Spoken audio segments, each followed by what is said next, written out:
Malcolm. I hit the button to go live. So it begins. So it begins. Maybe. Then I have to check. First thing we'll see is if we start getting comments, and then second, then we'll see on if it's on my social media. Oh, I can retweet. And then, but we'll see. All right. Okay. Let's see if this happens. The college try. Okay. All right. Give it a second. Okay. Oh, okay. You got a YouTube comment. All right. That's all I care about. Okay. And we'll see. Should be good. Okay. All right. Good. All right. People are saying we're live. All right. You ready then? Okay. All right. If you're good. I'm good. I'm always, well, not, that's a lie, but I'm good now. Okay. All right, here we go. And we'll go with oh, hold on. False start, Malcolm. What the? I gotta plug in a wire. We're plugging a wire. What kind of production are you running? I know. All right, let's try this again. Okay.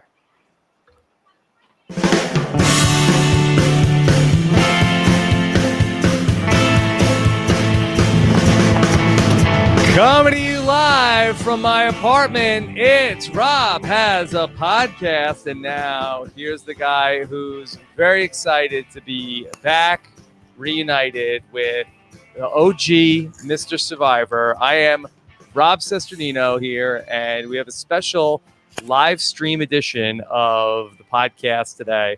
Very excited to be back with a person who has not been on the podcast in the traditional sense in almost 5 years. Very excited to bring back one of the good ones. Here he is, the 3-time survivor, original Mr. Survivor. The great Malcolm Freberg is here. Malcolm, how are you? Malk. I'm good, but my preferred title, Mr. Survivor is obviously the most important, but I'm still the reigning Sprint fan favorite, which is how I like introducing myself. Oh, because it ended. Ended right after. You broke it. Yeah, I broke the system. You broke the Sprint fan favorite. Eternal reigning Sprint fan favorite of Survivor.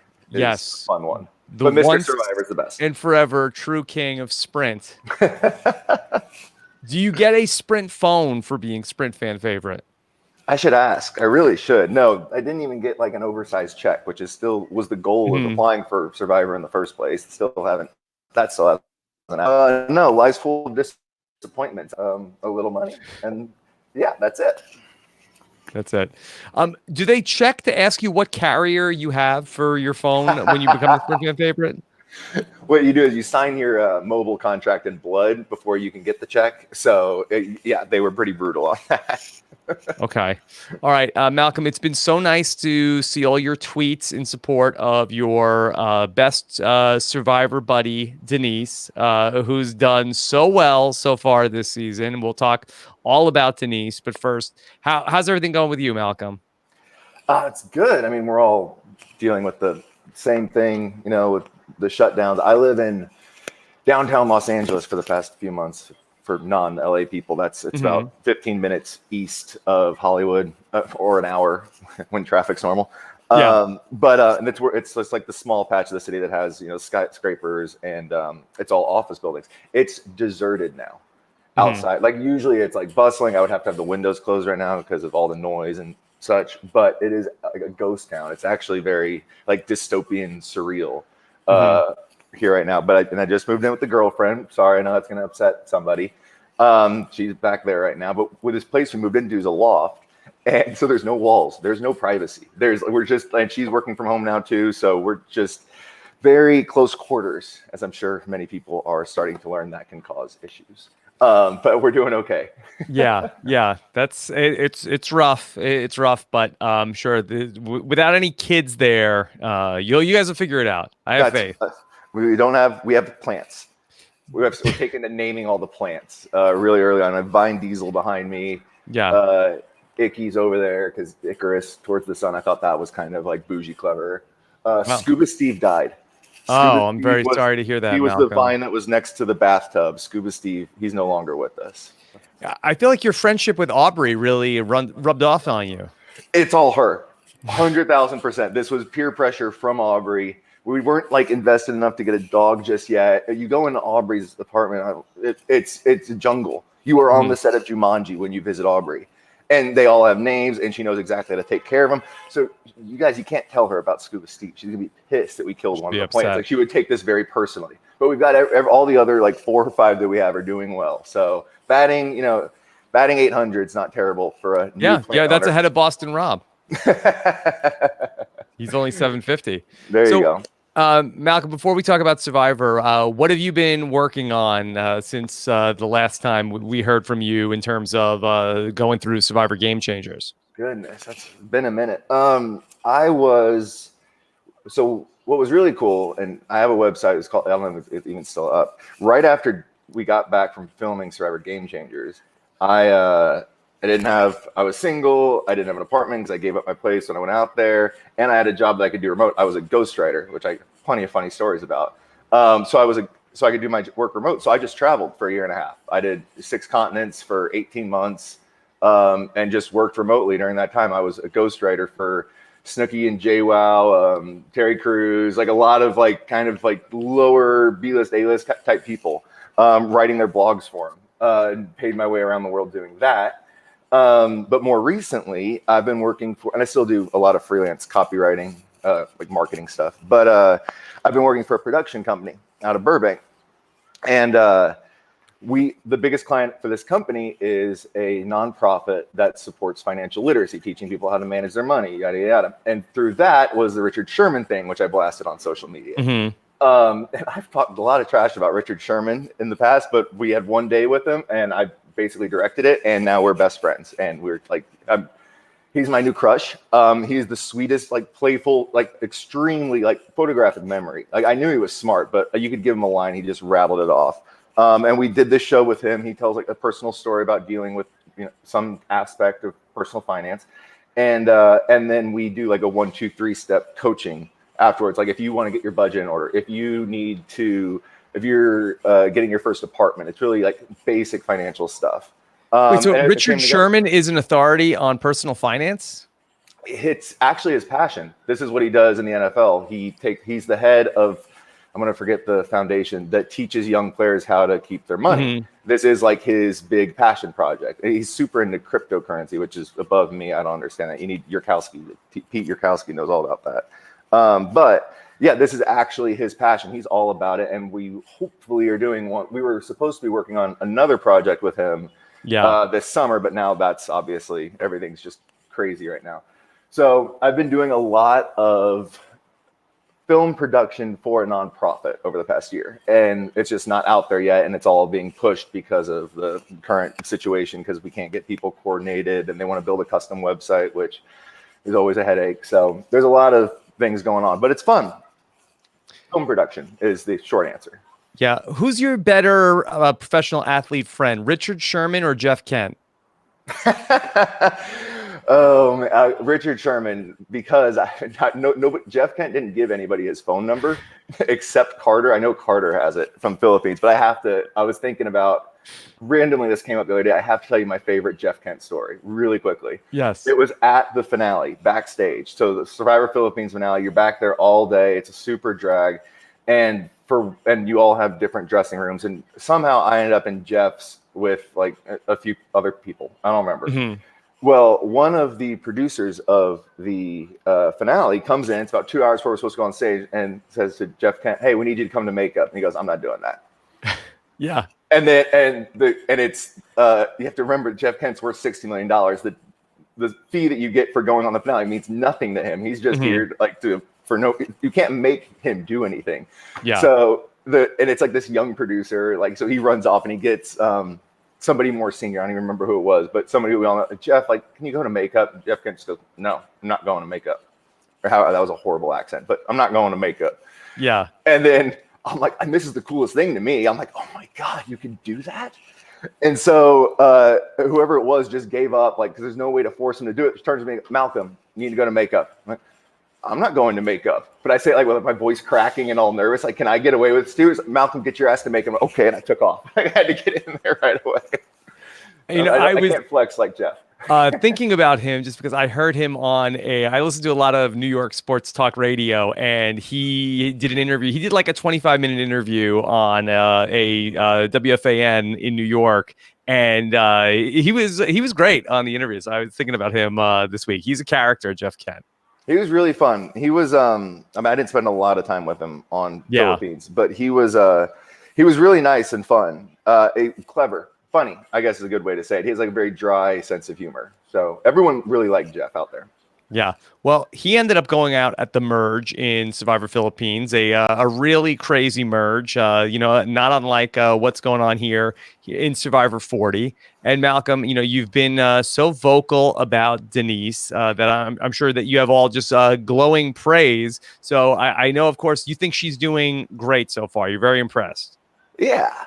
I mean, no, I'm not. I was considering just now if I should check the enthusiasm, but I'm not going to.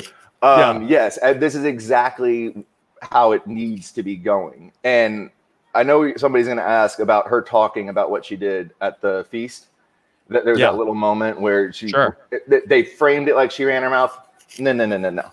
Because everybody was already going to know that story. And Sophie just happens to be super witty and delivers a great line. So she was the one who mentioned it when they on the episode. But even that wasn't wrong. She just got the story out there. She controlled the narrative. Sure, for half a second, she might have put a target on her back, but the vote was days away. And then guess what? You're not going to hear from Denise anymore. For the next 2 episodes, you won't hear from her. She's going to just tuck in the background, and you're not going to hear from her. And then in a few weeks, she will be the next 2-time winner of Survivor because she's perfect and can do no wrong. Fight me. So in that big story that she told about how she knocked Sandra out of the game, do you feel like that any part of her was, because there's this narrative of it's the threats versus the non-threats, and Denise, I'm sorry, you're not one of the threats, and now you have people saying, hey, we've got to keep the threats in the game. Do you feel like that any part of her telling that story was to say, hey, I should be included in the bigger group of people that are the threats that you want to keep around, as opposed to the people that we're talking about, as Tony put it, the hyenas? I love Tony so much too. I don't know. It's so hard because it can shift vote to vote on where the line's going to draw, especially in an early merge. Like that might have been just a momentary flash of strategy. Like here's how we can draw the lines for this first vote, but things are going to shift a lot. If she was doing it intentionally, I didn't consider it. Now you're making me think. It's too. I need more coffee. I don't know if she was doing it intentionally for that. I think she was just trying to control the narrative. I know that I think she went into that piece knowing she was going to tell the story before somebody else did. But I don't. Yeah. But even as she tells that story, you still don't lump her in with like the hugest names on the island. Like she's no longer. Maybe she elevated herself out of the hyenas and just but didn't quite come up to whatever Tony's big threat thing was. So. It was perfect in every way, shape, and form. There. So, Malcolm, when Denise gets the call to go back for season 40 for the All Winners edition, do you guys talk at all about like a game plan for her? I knew she was going, but that was it. And then I demanded she not tell me anything after the fact. So I had no idea when she got rid of Sandra. I didn't know it was coming, and I was screaming out the windows. So happy. So no, we didn't discuss it at all. I don't have a lot of background insider info for you because I told her like, just let me, it's good, bad, or ugly. Just let me see it unfold. So no, we did not do that. Yeah. Not that anybody ever wants to pick my brain before they go back. But I do like, I feel I would be nervous to say, okay, you can trust this person. You can trust this person, because then my personal experiences with this was before Survivor Blood versus Water. I almost said to Aris, like, hey, you know what? Tyson's a good guy. You could trust Tyson. And I didn't.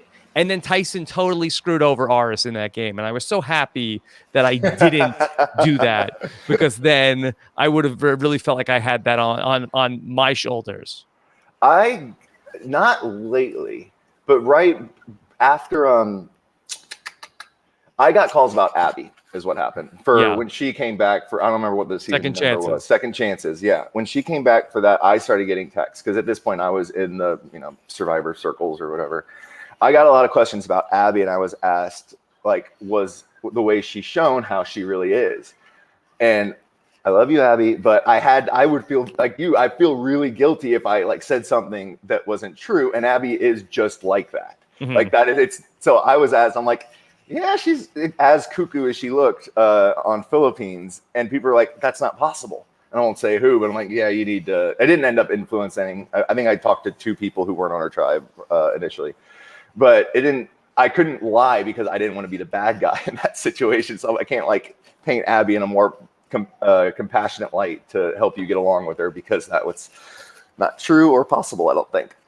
So when Denise ended up playing the idol against Sandra a couple of weeks ago, I know you were fond of Sandra from what I recall from Game Changers, and to see then Sandra seemed like that she felt like she could trust Denise. Did you see that coming as it was unfolding, how it was going to play out? I got the sense something was coming. Like as they set that up, and they showed Sandra. Sandra's always had some attitude and ego, and it started getting directed at Denise. But Denise is just sitting there playing with her a little bit, and I'm like, this is not going to go well for Sandra here. And it's like, I think my tweet after that episode was, y'all didn't listen, and that's all I said, because I knew this was going to happen. Denise is going to do something brilliant eventually. I didn't think it was going to be that explosive. I started getting like spider sense tingling, like Sandra's really overreaching, and this is a bad read. Like this isn't good. So I got the sense something was coming. I didn't know it was going to be that big or over the top or like world shattering for Survivor. So for Denise right now, can you talk a little bit about where she stands in this sort of like bigger alliance that voted out Wendell? Like, do you like her position right now? I think she's in a great spot. Like we talked about, she's falling. She's above the hyenas and beneath the big threat level, even though she knocked off Sandra in such glorious fashion. I don't love that she's out of weapons. She has 1 fire token right now. No, 2, because she won the immunity challenge. That's how it works, right? Now. Yeah, she gave 1. She was supposed to give 2 to Sandra. She snaked Sandra for 1, and then she got a second one. So she's got a couple of those. Who knows? I have mixed feelings on fire tokens, but I think she's nestled right where she's going to be. And like I said, you're not going to hear from her for a couple of weeks. She's just going to blend in the background, let everybody go off on each other, and slip, let's call it 2 or 3 votes, and then she's going to start getting targeted because people are going to realize, okay, hold on, like who can win this? Who can win this? And you knock off Sandra in such dramatic fashion, it's gonna draw a target eventually, but it's not happening yet. So one of the things that was so interesting this week was that there was a target on Adam, and people felt like, okay, well, Denise is tight with Adam, and we need to, talk to Denise. Does Denise mind? And she basically said, you know what? Look, if you want to vote at Adam, vote at Adam. I don't mind. And she says in confessional, Adam and I had a day 1 alliance. I don't know if that's a day 39 alliance. Could you talk a little bit on the relationship that you've seen with Adam and Denise so far this season? Yeah. Because going back to the premiere. Right? Yeah, this is like on day 1. I was all of a sudden I was in the premiere of season 40, like constantly. I'm sitting there watching. I didn't know I was gonna be on TV tonight. Here's what I'm gonna say. Why Denise and I got along is because Denise is extremely pragmatic. Denise is going to do what's best for Denise. And if that means cutting somebody, she'll cut that person. I say that now knowing that that's why we bonded. Let me say this. That's why we bonded. And we also bonded because we didn't want to play with Russell Swan after like 5 hours. We're not dealing with him for long unless we have to. But we got along because it's just a game. There's no feelings involved with Denise. There wasn't like a lot of emotional, she wasn't driven by her emotions, which I connected to because you just want to go out there and play the game. So when when Adam comes to her on day 1, and she's not gonna say no. You're not gonna tell somebody who says, "Oh, I want to be your next ride or die," just no, like to their face. So she's gonna say yes to that, but that doesn't lock her in necessarily. And I think Adam made more of that than Denise ever did. It was just had to be shown because it put a target on both their backs because they got lost looking for the well. Is that what happened? That was what the story was. That was the story. Yeah, that was the excuse. But I don't think Denise ever clicked onto that. Excuse me. Right, she never went ride or die with him. It was just the best decision in that moment. And now you come to the merge, it's like, oh, well, Denise and Adam are close. Denise will just say, screw it. No, Denise will cut him. Denise will not bond with Adam. And if she thinks that it's putting a target on her back to even be associated with him, she'll cut him loose and ditch and run for something else. In your working with Denise in Survivor Philippines, were you guys on the same page the entire way up until when you got voted out? Or was there any point when you guys were a little bit like hiding things from one another? Let's see. The first vote I could write a thesis on the first vote of Matt Singh. It might be a discussion for another time where we can come back to it, but that was just completely insane. Insane. Nice. The second one, Roxy, we were immediately on the same page. Then we had to get rid of Angie, which I know we did not agree on the Angie vote for a little while. Because for me, I wanted to keep Angie there were strategic reasons. There were strategic reasons too. Yeah. But ended up going her way on that one. And then we were separate. And then it was Russell, obviously. That was a crazy night. That's a great story. The night we voted Russ Swan out. And then we split up because we went to our. Wait, you're not going to tell the story? I've got so many. I'm trying to get through the first question you asked. You have to remind me to come back to. That's okay. You give us the good stuff, and I'll remember where we need to go back to. Okay. Well, to finish the Denise question, the coolest thing was we merged together, and it was I gave like a nod, and she gave a nod, and we were immediately locked and back. And then through the early merge, there wasn't any. We kind of had to go with the flow. We couldn't really drive a lot for the first few votes because it was Tandang versus the red guys, Calabao, I think it was called. And we were trying to keep them off balance and juggle it back and forth. And we never really argued after the merge until I tried to get her out at the very end, which I thought was locked. And then she turned it on me, which is why I know she's cutthroat and great. So yeah, there was the Angie vote would be the only time we ever didn't see eye to eye immediately, I would say. Mm-hmm. Yeah. So what was so great that happened when you guys voted against Russell Swan? Oh, not great. Like scarring and terrible. So what happened was for the first 17 days of Philippines, it rained. Mm-hmm. A typhoon just sat over the island. And the night when we voted out Russell Swan, it might've been like night 10. It was the worst night of the storm. Now, it's going to take a second to flesh out. Usually when you travel from island to island these days, they put you in a boat and you sit down in the hull of a boat and they drive you to where you're going.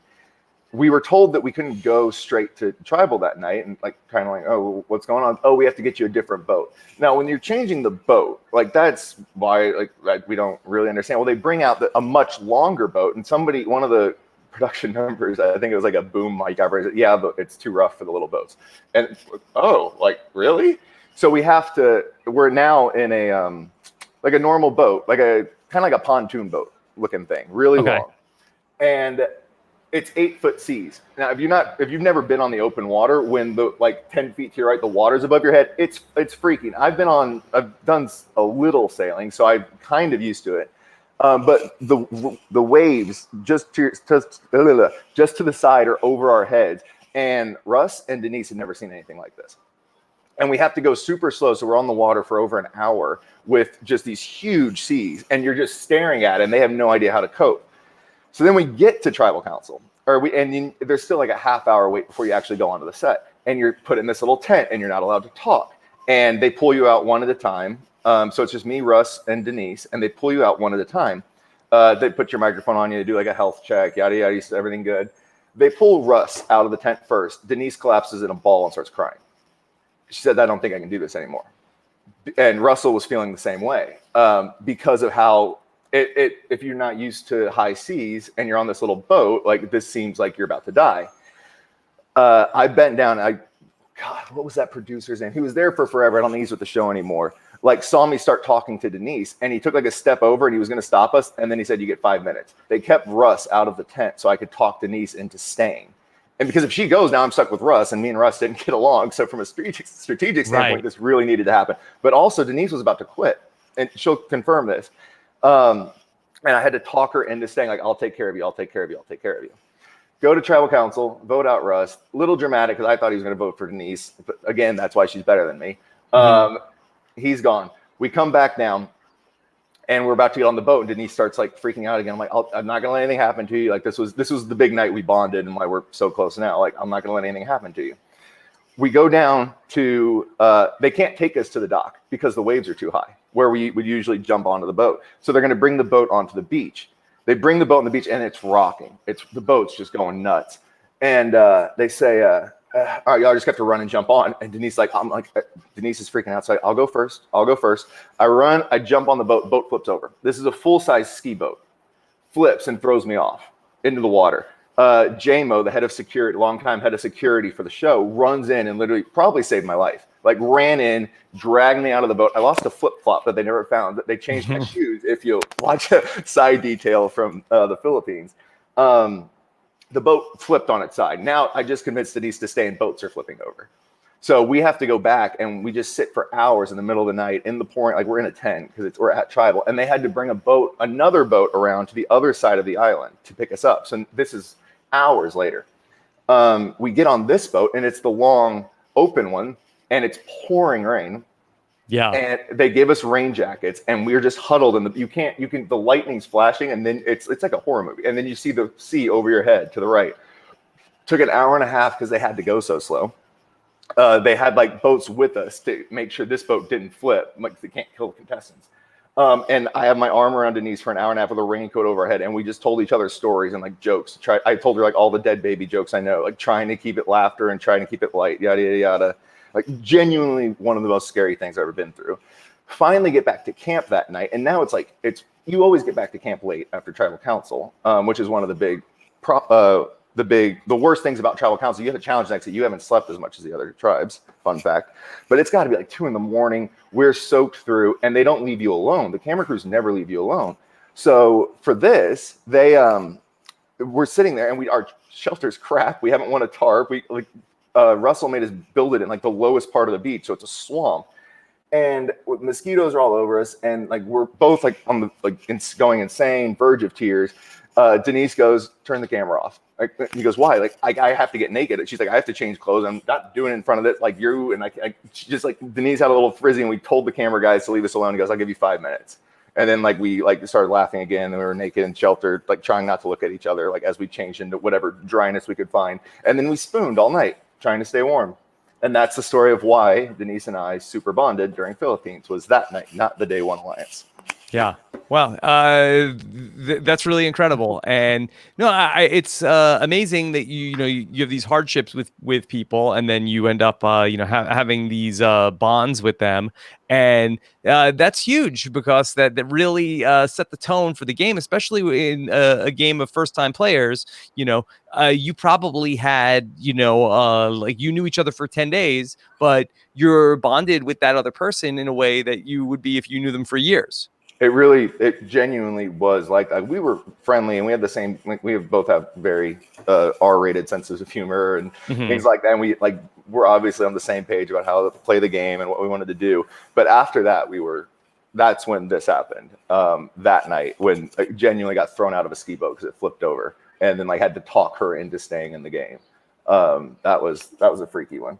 But yes, and then that dictates everything going forward because we're so tight, like you said. And so when Adam says, I can be your Malcolm, in some way, does that, is that, and I'm sure that's not how Adam meant it, but does it almost, is it insulting to say that you could have that kind of relationship with another person after just ending up on the beach with them? I don't think it's certainly not insulting. It's just, I think it's Adam being smart. And who doesn't know the nope. I've never told that story. I mean, I've told it privately, but I've never told that story publicly. It's not insulting, and people have different relationships with other people all the time. You never want to kind of toxic to say oh, you can't be your best friend. I'm her best friend. It's very high school. I know Twitter was blowing up after all that stuff during the premiere, but I was just happy she made a friend until it turned out that he's I didn't realize he's so skittish with everything going on. So no, there's never been any jealousy. I was just happy that they were together, and then worried that he's going to blow up her game. Mm-hmm. Yeah, but to be the Malcolm, it sounds like that you, at least in that case, were more of a rock for Denise as opposed to how Adam has been, where that there's been times where Denise like doesn't know what he's doing, or where that she may need to be more of a rock for him. Yeah, I mean it's kind of like what we just talked about. On day one, it doesn't take a lot to bond, and then like that can grow and the relationship develops, and you figure out exactly how you're going to work as a duo. And I think you're right. In a lot of ways, it has been a little bit the reverse, with her having to baby him instead of at least in that one story, the opposite way around. But also, like, I will not talk too much trash about Adam because he talked her out of giving the idol to Parvati really early on, and I was about to throw something at the TV. Denise, what are you doing? So Adam gets some points for that. Yeah, I believe that his reaction to that was, my God, I think that's a terrible idea. Yes, thank you. Going back to that week, I think there was a lot of talk about like, well, did Denise really think that? Was she just trying to, get a reaction out of Adam? I can give you insider information now. Yeah.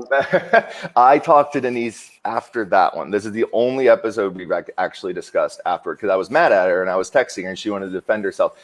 She was very close with Parvati, I guess. Yeah. That was the story there. As well as Adam. We were just shown more of Adam. So she was very close with Parvati and like wanted to build that relationship. I think she already knew she had Adam, but she didn't know she had Parv, and this was going to be a loyalty thing. And I told her I still think it's stupid, but but she was very close with Parvati in the early days out there. Okay.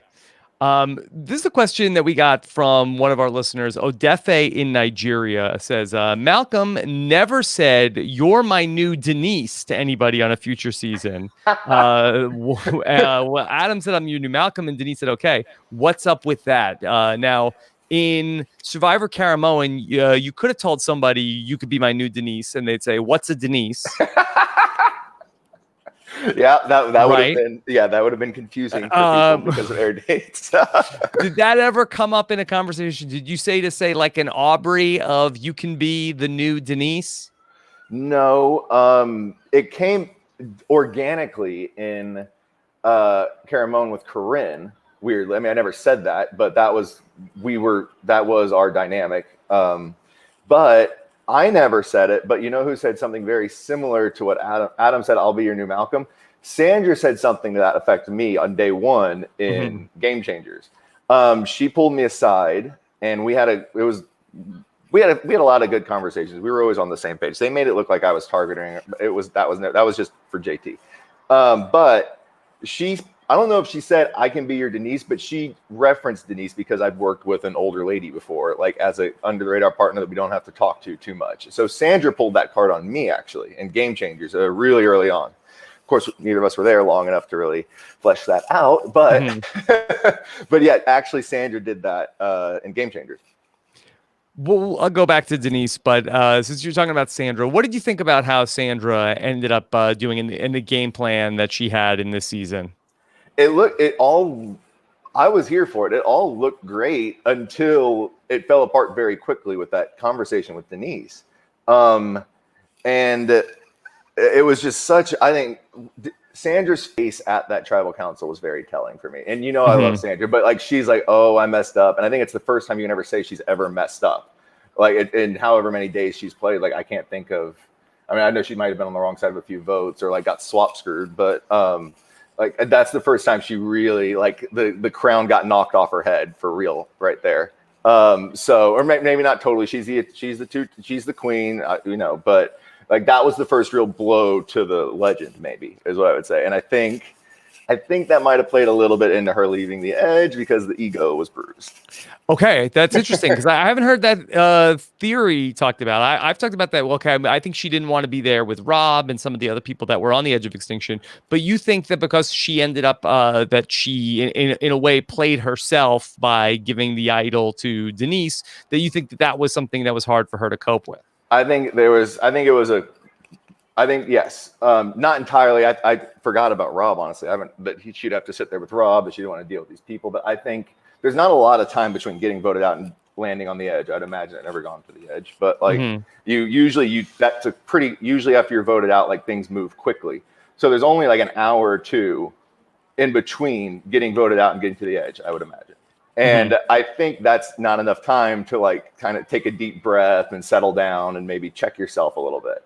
So I think, hot take, that the freshness of a bruised ego was a factor in her leaving so soon, that she just wanted to get out of there.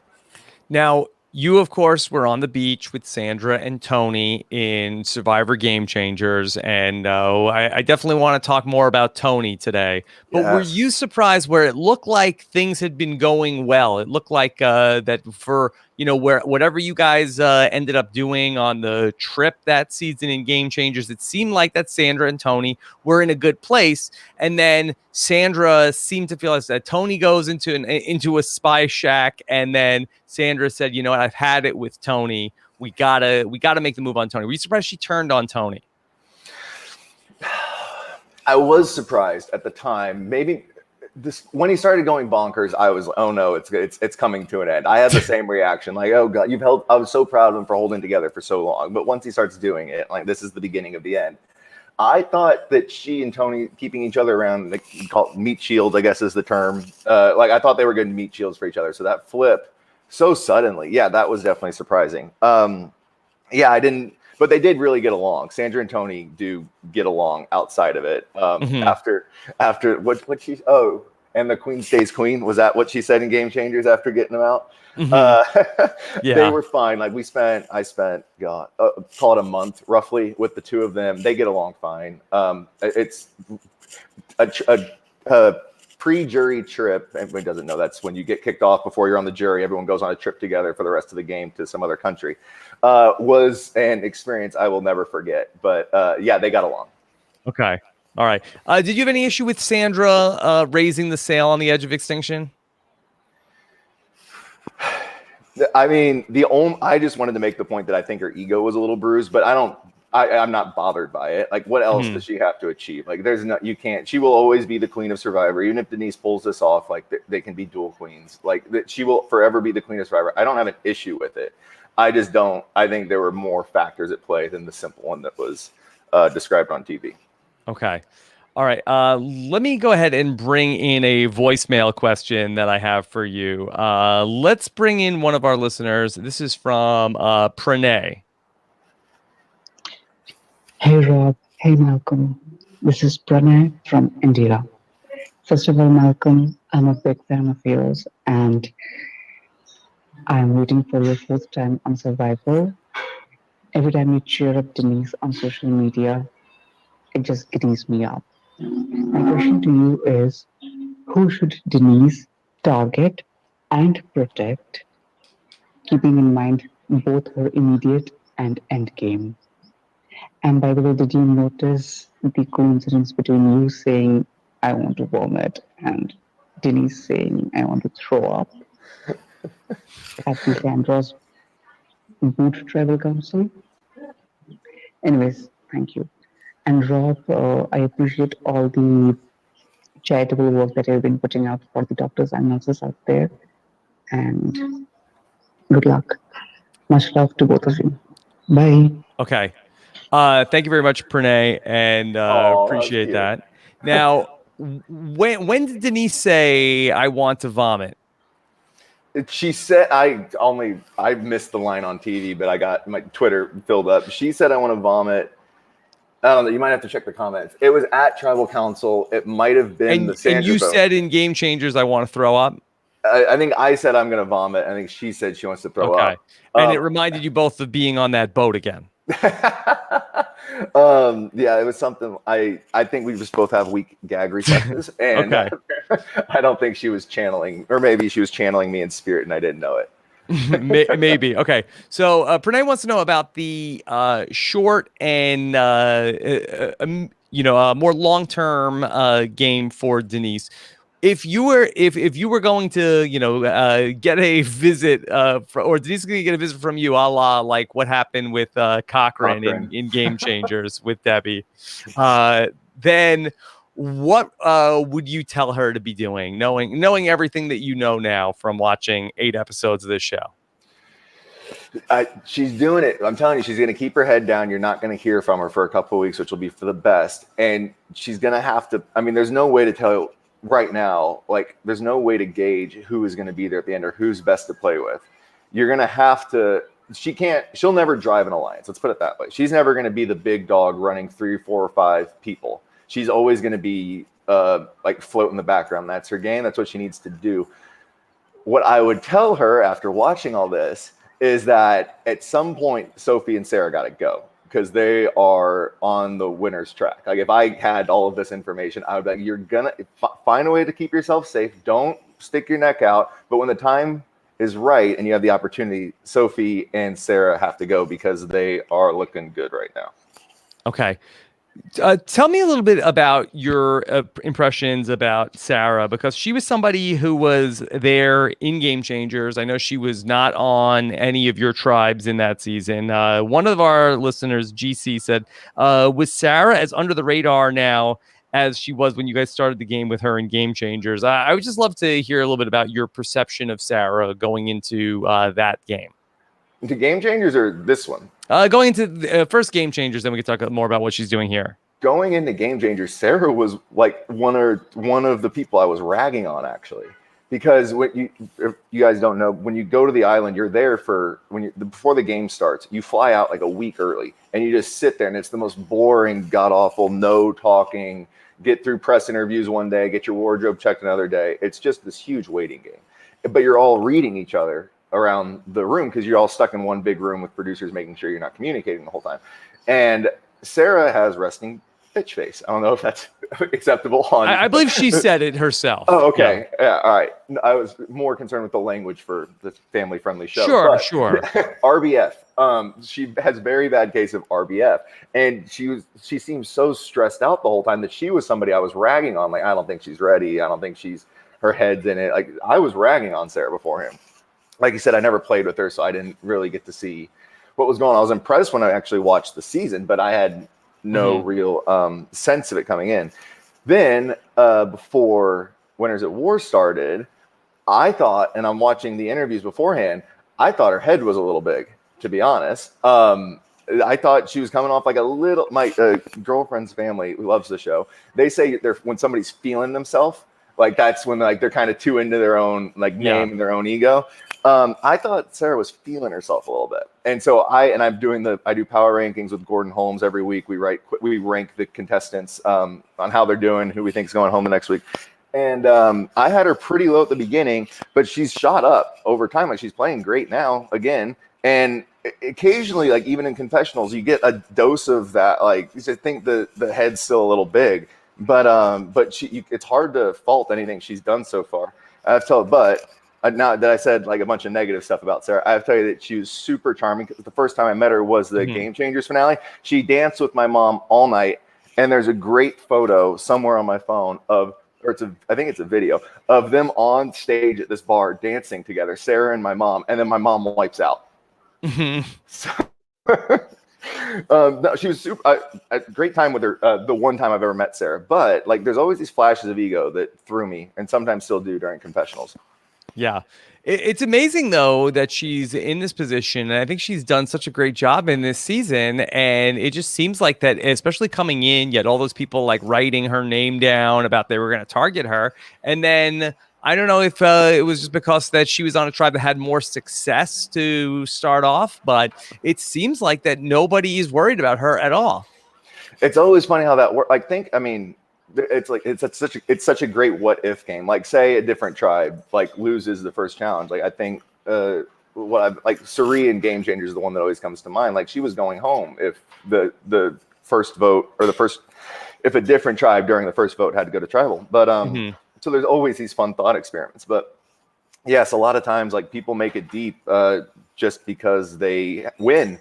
And that's so much talk these days of who's a threat and who's strategic and da-da-da. Being good at challenges still means a lot, in the game. Okay. Let's go back to Denise. I have another question for you about Denise and her idol play. Here is a great friend of the podcast, Jess Sterling, has a question for you, Malcolm. Hey guys, this is Jess Sterling. My question is regarding Denise's idol play. We saw her play an idol for herself and for Jeremy, similarly to how Malcolm played an idol for himself and for Eddie. In Malcolm's case, it just prolonged his boot. But in Denise's case, do you think it was better to have played the idol for Jeremy to strengthen her bond with him, or should she have held on to it and risk not getting Sandra out at that vote? Thanks, guys. Okay. Ooh.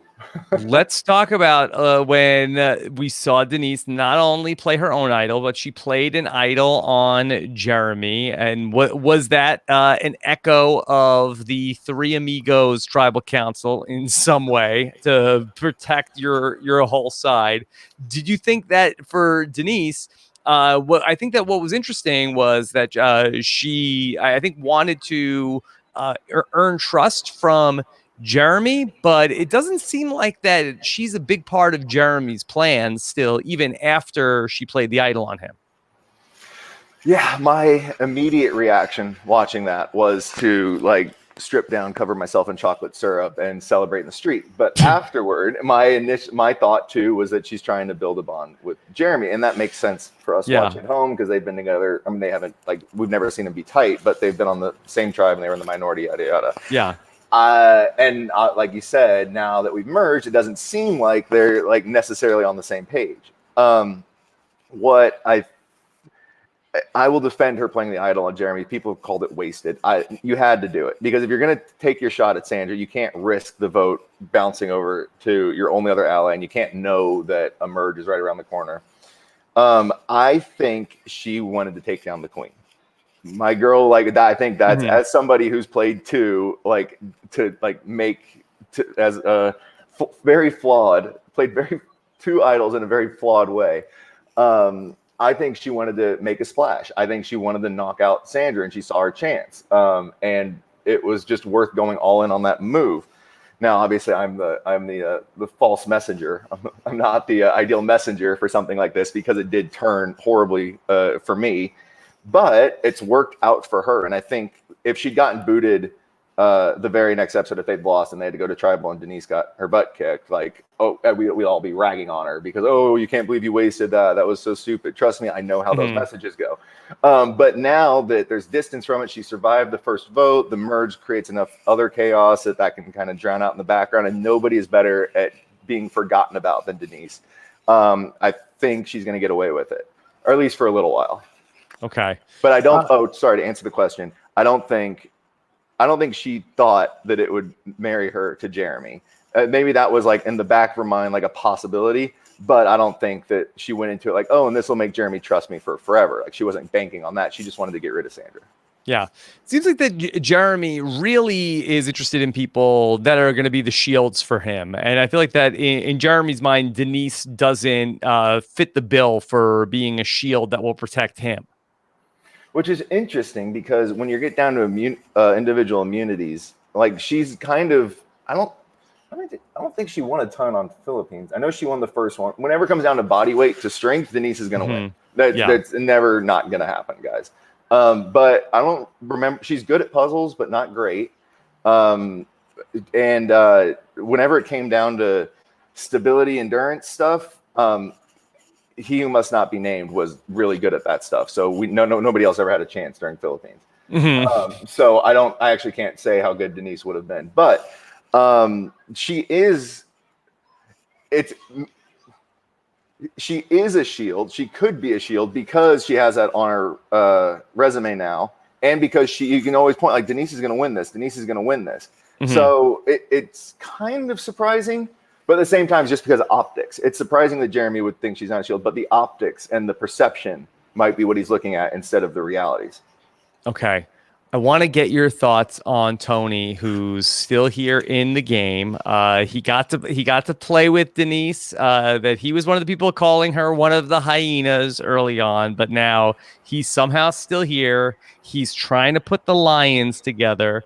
Let me bring in a question from one of our listeners, Jimmy, who wants to talk about Tony. Hey, Rob and Malcolm, this is Jimmy calling from Kennesaw, Georgia, and I want to talk about Tony for a quick minute. Rockin' Tony as a potential winner candidate for this season. Now, I know a lot of people want to write Tony off as an unrealistic possibility because he's Tony, but I'm here to tell you right now that he is, in fact, a very realistic possibility, and there's a great chance that by the end of this season, Tony's going to take that crown. He has plenty of social connections, including Jeremy, Denise, Kim, and especially Sarah. He's a very strategic and sound mind in this game, and he has plenty of momentum currently at this merge. So I know we want to write him off because he's Tony, and he's crazy, but he's very smart. He did it once. Why can't he do it again? Thank you for listening, guys. Okay. All right. I love it. Kennesaw, Georgia. It's right next to where I grew up, Marietta. All right. Well, let's talk about Tony. Okay. Are we sleeping on Tony? Nobody has been more surprised than me that he's still around. I wanted it. I was cheering for it. It is what the COVID-infected world needs right now, is more Tony Vlachos in their life. Mm-hmm.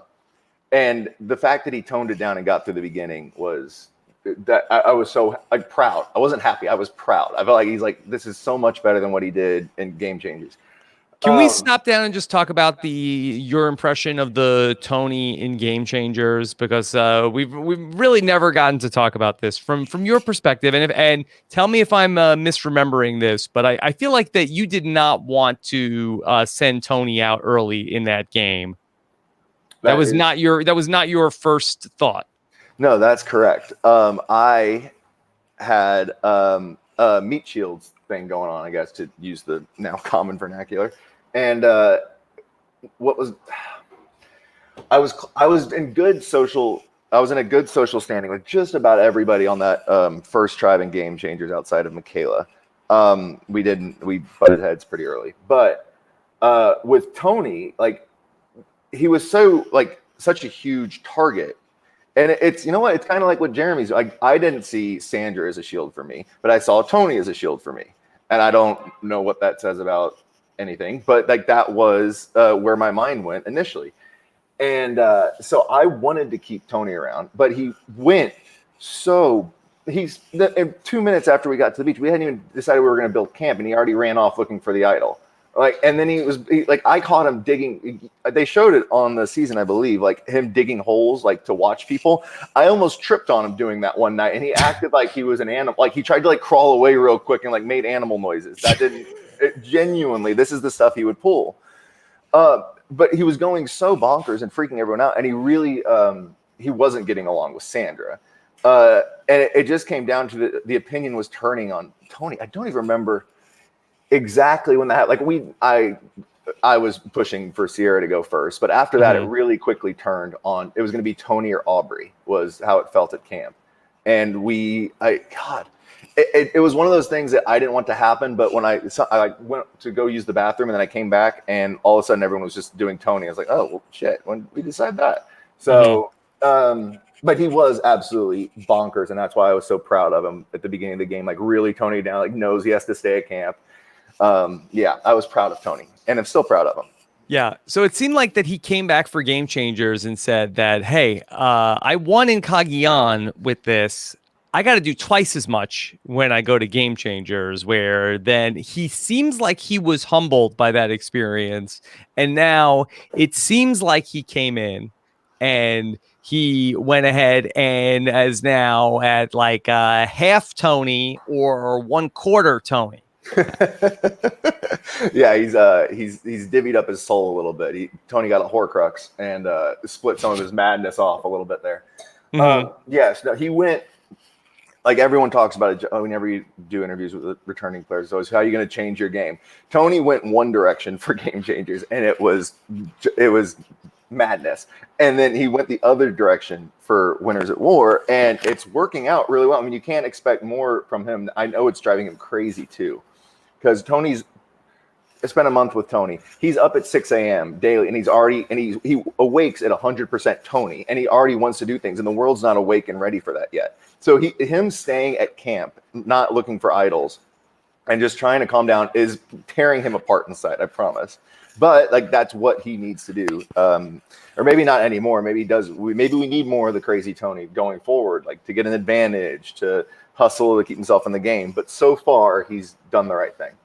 Do you think that he's in a position where now he is at the merge? Does he need to, kick it up to, 1.0 Tony or 1.5 Tony? Because now is the time that we didn't see anybody really going for the idol in this episode. I would presume that there's a merge idol that's got to be out there somewhere.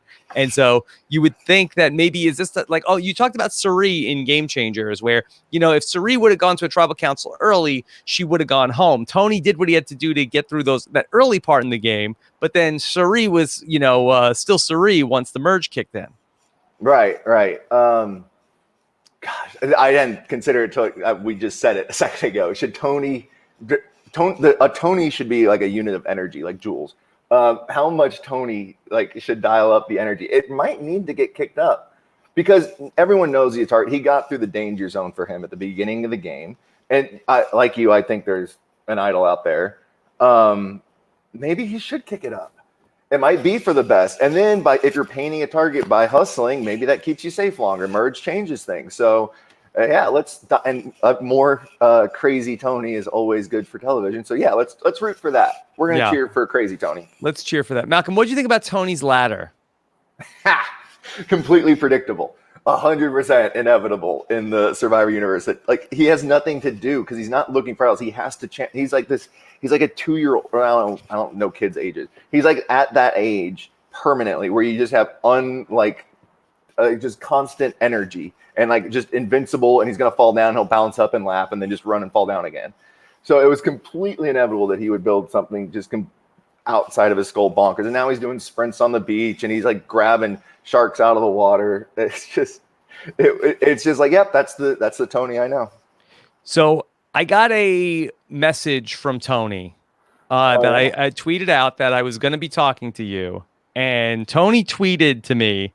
He said, "Yo, Rock and Rob. Forget the merge episode. Ask him to tell you about the adventures of the hashtag thoroughbreds." So I don't know what that means. Okay, so here's the thing. When I was voted out of Game Changers, I spent the rest of the time, for context, with everyone else who wasn't on the jury. That was Sierra, Sandra, Varner, I'm forgetting. JT, of course, and Tony and Caleb. These two need their own reality show together. Tony and Beast Mode Cowboy. Yes. Yeah.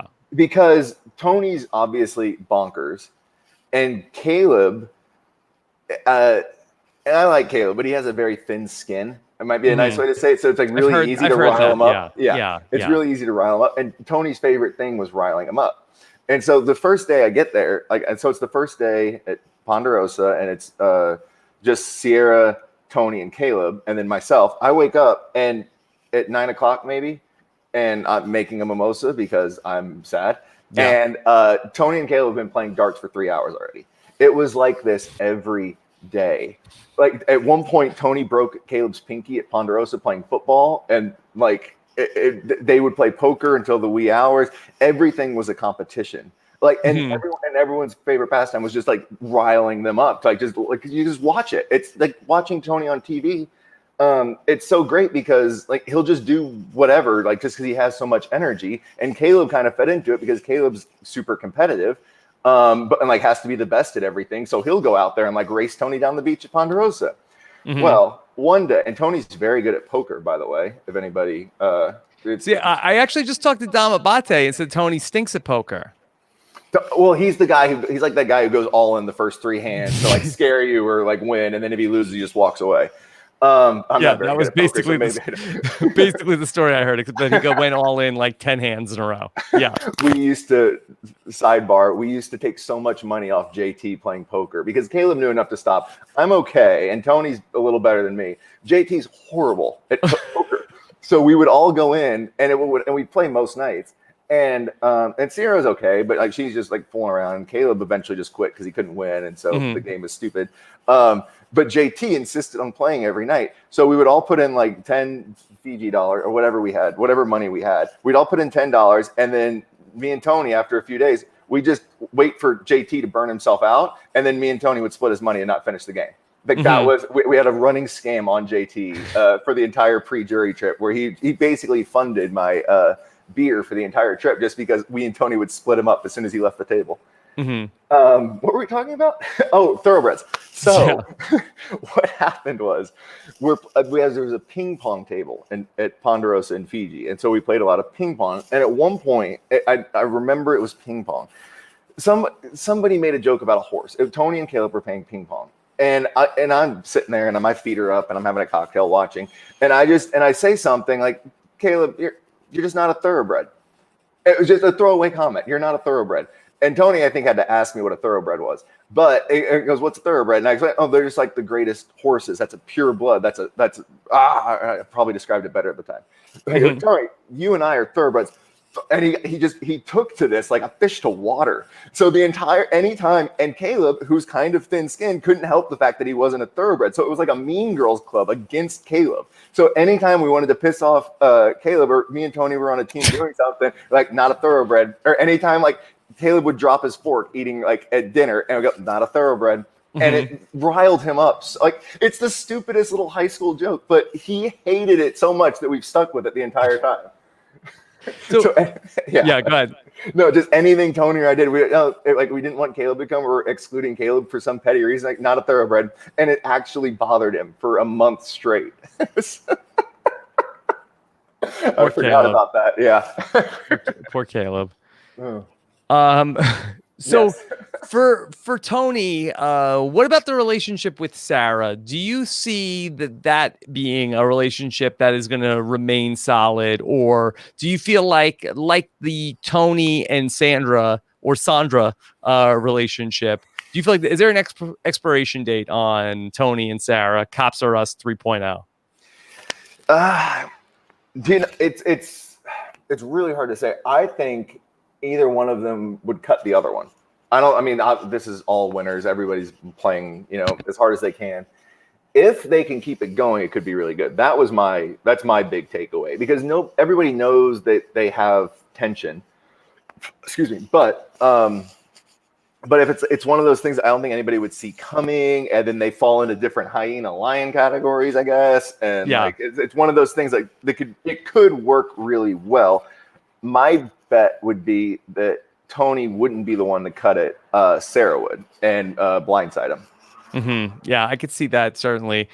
Tony is working on this group of the Lions. We saw him talking with Tyson, talking with Jeremy, talking with Ben about this idea of, hey, we are all the big targets. We need to stay together in this game. I want to know if you feel like that is the right move for Tony, and two, that should you get more credit for? Isn't this what you tried to do in Survivor Caramoan with trying to get the amigos and potentially Eric together? Yeah, well, it was less, the dynamic was different, but it's like forming a little insurrection, basically, was the idea in Caramoan. And it's just trying to put together a team however you can. And the similarity is it's people with the same problem are easy to bring together. That's what I've always thought. Like if you're all going to be targeted, then why not come together? Like everyone thinks you're a big threat. Make alliance. That's what we were trying to do at the beginning of Game Changers, actually. But Tony screwed it up because he went crazy. That's what we had. For like one day, it was awesome. Like me, Aubrey, Sandra, Tony. I think Caleb was involved. I don't know why. We're gonna run the game because we're the big threats, and then Tony went crazy. But the idea is that if you're all gonna be targeted, just come together. Like it's much harder to do in actuality than it sounds. But that is the concept. Like you're gonna be targeted eventually, then just make a deal and watch out for each other. Have we ever seen it actually work? I know Jeremy gets a lot of credit for this happening in Survivor Second Chances, but the shields that he had, weren't really the people that were there with him at the end of the game. Is it just to buy you enough time in sort of like this first part of the merge? I think, yeah, that's what I was gonna say. It's the first part of the merge. If you're seen as a, especially right or wrong, like perceived as somebody who's gonna win a bunch of challenges, the early merge is always the hard part, or the most difficult and worrying part. There's a quote about chess. This is gonna be super nerdy that I always liked for perceived threats for Survivor. It's that you play the beginning like a book, the middle like a magician, and the end like a machine. It's supposed to be for chess, but the point is, like, in the middle is where you have to make the magic happen to get through it. And when you talk about Jeremy using meat shields, yes, that's for the middle. That's his strategy to coast through the part where he's the most vulnerable. And then when he gets to the end, like as we just saw, he's great at challenges. He's charming enough to win. He just has to plow through the end game. Okay. Let's talk about some of the other things that are going on. You said that you have mixed feelings about the fire tokens. Do you want to elaborate more about your feelings about the fire tokens? Yeah, I mean, anytime a new twist is introduced, I by default hate it. You hate it. Well, just like, you have to convince me that it's good. Like if you're going to insert something new in the game, it's just exhausting. And I know I'm not saying anything novel here. You're preaching to the choir. Yes, you have to convince me that it's good. Fire tokens are almost there. Like, I'm kind of sold on fire tokens, and it took somebody. I might have been on the phone with Gordon Holmes about it, and he convinced me that, like, we wouldn't have seen a lot of the strategy things if it hadn't been for fire tokens. Like, a lot of the play, like even Denise's thing was based on fire tokens. It's kind of like, in my opinion, when they did. When they did Blood versus Water and they had Redemption Island, like, all of a sudden was the challenge thing. Am I saying was it not Redemption Island? When they did Blood versus Water, but like they still had the challenge thing going on as people get back in the game. That was called Redemption Island, right? Yes. Yeah, it was still Redemption Island. Okay, yeah. Yes. So when they did, it worked for Blood versus Water because it introduced new strategy, and that was fun for all of us to watch. Fire tokens is introducing new strategy, which I enjoy. I just don't. So yeah, you kind of convinced me. I'm almost there, but it's so intrinsically tied to Edge of Extinction, which is the worst, no good, horrible thing that's ever happened, that it's hard to. I don't know how it works without it. I've seen comments like it can work without it, but I guess it could. I don't know. If there's no Edge of Extinction, I might be sold on fire tokens. Yeah, but I think that's where I land. Why do you hate the Edge of Extinction so much? Does that have to be explained?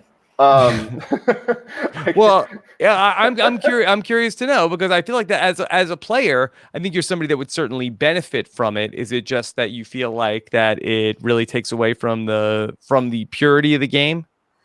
Yeah, that's a nice clean way to say it. Also, from an episode standpoint, like Tony in the ladder is like one of the best scenes in the season. Like we could have more of that. Not just with Tony, if we don't have to go watch. And I'm not saying the scene with Ethan wasn't like I was tearing up, but like it's just a waste of time.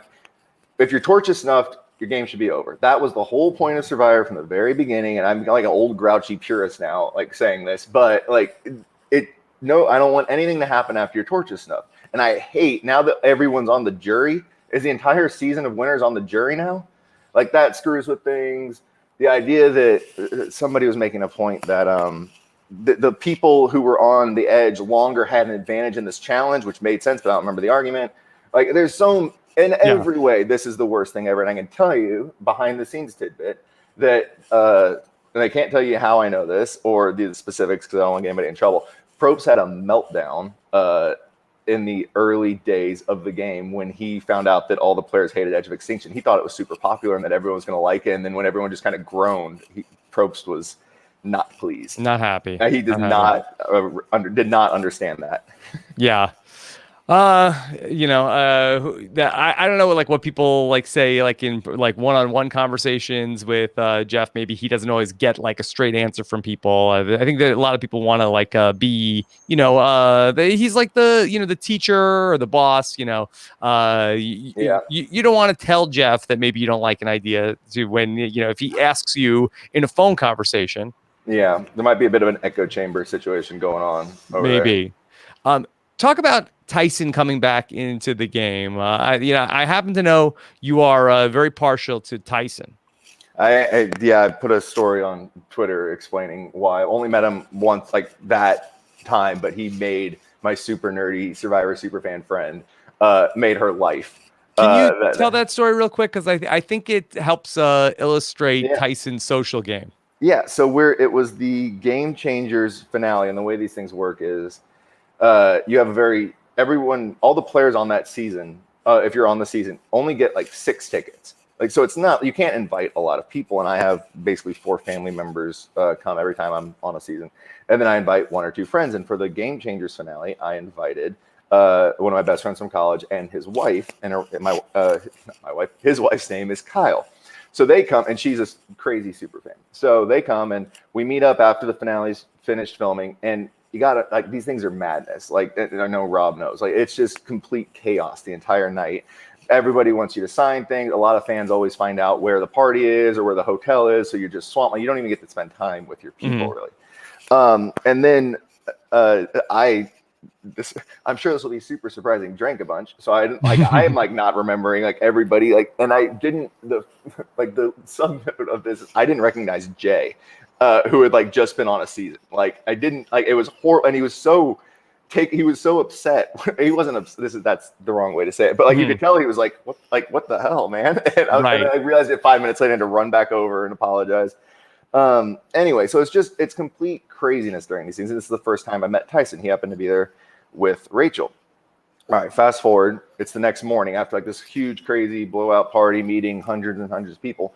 And we're in the hotel and we're having breakfast. It's my family and my friend and his wife, Kyle, and my mom, my mom was so nervous to talk to anybody during the first Survivor finale, and now like just runs around and like introduces herself, and just like she's the life of the party. I ran into her at one of the the party after the finale. That she's like, "Hey, I'm Malcolm's mom. I just want to say hi." Yeah, that's pretty tame actually for her. Anyway, my mom's sitting there, and she's as hungover as I am, and she asked my friend Kyle, who are your top 3 people you enjoyed meeting? And Kyle's sitting there, and she goes, well, Ozzy, because Ozzy was obviously there, and like that was everybody's crush growing up. And then I genuinely don't remember who the other person she said. I'm not trying to throw shade, I just don't remember who it was. Yeah. And then she goes, but you know who I really liked? Tyson. Like, I talked to him for a while, and I didn't think he was going to be nice, but he was so funny and kind, and he hung out with me. And so she was totally smitten with Tyson. And at that exact moment, it's a hotel restaurant, like kind of open space. So it's like 30 yards away. Tyson and Rachel walk out. They're leaving the hotel, and they got their rolling bags behind them. And I kind of catch their eye, and I give Tyson a wave, and he waves back. And then Tyson screams over the restaurant, "You have fun last night, Kyle?" And my friend, who had just named him as her favorite, just absolutely melted. It was the sweetest thing. Like, and he remembered her name. Like, the point of the story is like, I drink too much sometimes, and like, but it's absolute chaos of these things. Hundreds of people are trying to meet Tyson. Like, everyone wants to talk to everybody, and he remembered my best friend's name. Like, and that was really cool. So I'm always Team Tyson from now on. And I think that it's a great story about Tyson. I've been places with him a bunch of times, and you just be walking around like, how do you know this person? How do you know this person? And he's just like having like a people that he's had like that. A normal person would just like have like passing small talk. He has like he can go right back into having that recall. So tell me about the position that he's in right now. How do you feel that like Tyson is set up here at the merge after coming back from the edge of extinction? I was worried for half a second that it's such an easy thing to just flip right around on the person who comes back. But it didn't even seem like he was getting whispered about. I think he's like we're talking about, he's too good socially to be get in trouble or put himself in a bad situation, unless somehow the poker thing like becomes a recurring theme and him, Jeremy, and Kim get lumped in together or something like that. But I think he's fine for now. What I don't think, and this breaks my heart, nobody's going to let Tyson get close to the end, because the entire jury is people he was on EOE with. And it's all the old school people who, if they're going to all throw him as votes, it's what the Chris Underwood situation. I don't think anyone's going to let him go further than 7th or 6th. Even if he plays well and stays safe and does all the right things, I think the format is going to get him. Okay. Do you think that Denise could be an ally for Tyson? Do you think that their personalities would mesh well together? Oh, I bet Denise loves Tyson. I haven't actually asked her about that. I bet Denise has the filthiest sense of humor on the planet. She just knows when to mute it. But I guarantee you they get along out there. I don't know. It's just hard to see how this is all going to fall together. The only real dynamic we know is like there's a couple sub-alliances, and then there's hyenas and lions, and that's a thing. And that Sophie is like Miss Cleo out there just reading into everything flawlessly. So it's really hard to tell how it's going to fall together. I'm stoked Tyson got back. I jumped out of my chair genuinely when he beat Rob, because I didn't want Rob back. But I think the format is not going to let him go super deep. Why didn't you want Boston Rob to come back? Because it'd be so Probsty. Like, and there's an adjective. I've seen it before. It's so favorite. Like, it's like, and I really like Rob, but I'm like, come on, like, and then you'd have to think about. It would feel too like wet dreamy for Probst. That's all. Mm-hmm. That was the entire reaction. Okay. I have a email from Taylor Cotter Bruno, who basically says, I'm rewatching the episode, and it's truly insane that neither Rob nor Natalie bought 2 or 3 challenge advantages in the Edge of Extinction Return challenge. Did their egos get the best of them with regards to their challenge ability, so they galaxy brained themselves into thinking the idol was more valuable? What did you think about them only buying 1 advantage in the challenge? Wait, I didn't know they could buy more than 1. Was that you could buy up to 3? Yes, that you could buy 2 more additional ones. Although they're less impressive. The second advantage was the sticks. You would get 3 sticks tied together, and the third advantage was that key would be a little bit closer to you. Those aren't. So here's all right. Have you ever done that challenge? I won tying sticks together before, and I actually got really mad watching on TV because those sticks were they had little wedges or niches in it to make them easy to tie together. So I actually got really mad watching that part. I was like, that's way easier than what I had to do. I won a stick tying together challenge in Philippines. But the advantage they took was the digging, right? Everyone got to skip the digging, right? Yeah, yeah. If you had a fire token, that was the first one you can use. That is 1,000% more useful. I have done digging before on Survivor. It's exhausting and it takes forever. It doesn't, like, the hole might not look big, but when you're starving and it's a ton of extra effort, you're winded afterward. You have to, if you have a chance to skip digging ever in a challenge, you do it, because as I'm sure everyone here knows, like, the challenges are much more condensed for TV than what you see in real time. Digging always takes forever, and it takes like your entire wind when you're already starving for that long. So actually, to answer the question, I would definitely, if I had the choice, you have to skip digging. That's just a veteran move to know you don't want to do that. But moving the thing closer and tying sticks together is let's call it like 1/5 of the value of getting out of digging. So should they have? I didn't know it was an option, but I don't think that would have made. I mean, because Rob was so close, it might have made a difference. But it's hard to think that would. A bunch of veterans knew that to get out of digging. There's my take. Okay, and then going back into the game with the idol, that they feel like that. Hey, I might get back in the game, but if I don't have an idol, I'm going to go right back out. Yeah. Okay. That's the connective tissue. That, like, yes, if I was doing it and I had enough to buy I could have all the advantages and no idol, or skip digging and an idol, I probably would have done the same thing. And WB in the chat says, hey, it's real because, hey, Caleb almost died digging a hole. It's the most brutal not a thoroughbred. Not a thoroughbred. I'm gonna have to text Caleb. You or Tony would have been fine in that challenge, right? You really, yeah. I'm sure Tony ragged on him over that, and I'm just forgetting about it. I'm sure he did that. But the digging, it just wears you out. It takes forever, and it's like you think about you going to the beach and like you're gonna dig a big hole, and I can't explain enough how horrible digging is. Yeah. Malcolm, could you talk a little bit about the Michelle and Wendell storyline this season? What'd you make of these two? That they kicked it, then they were on a tribe together. Now Wendell is gone. It's so hard to read because it's like, okay, first it's like, oh, we're watching like Fantasy Island or something when they get switched together, and it's Yeah. and then It's Temptation Island. there you go. Yeah, Temptation Island's better. I think Fantasy Island was different. I don't remember the details of these shows. Yeah. But point is, like, putting exes together, like, on an island is a tried and true reality TV shtick. And then, so obviously they're all right, there's tension right away. And then Wendell poor edit. But then they're working together. And so I'm like, oh, well, that would be like a cool sneaky pair going through the merge. And then he's booed in the merge. So I have just unashamed to say I have no read on that situation at all. But it's probably good for Michelle moving forward to just have that cloud gone that could screw with her. Yeah.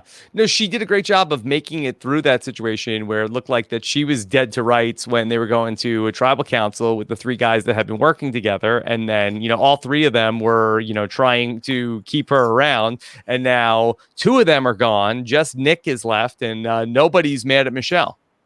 Yeah, like they really worked out great for Michelle. And I have like fluctuating opinions on how Michelle is doing. It's just all over the place. But at this point, like she's got to look like a sleeper pick for a deep run. I think the Wendell going, like obviously we all knew she was smart enough to cut him if she needed to. But I think it's the best thing for her going forward.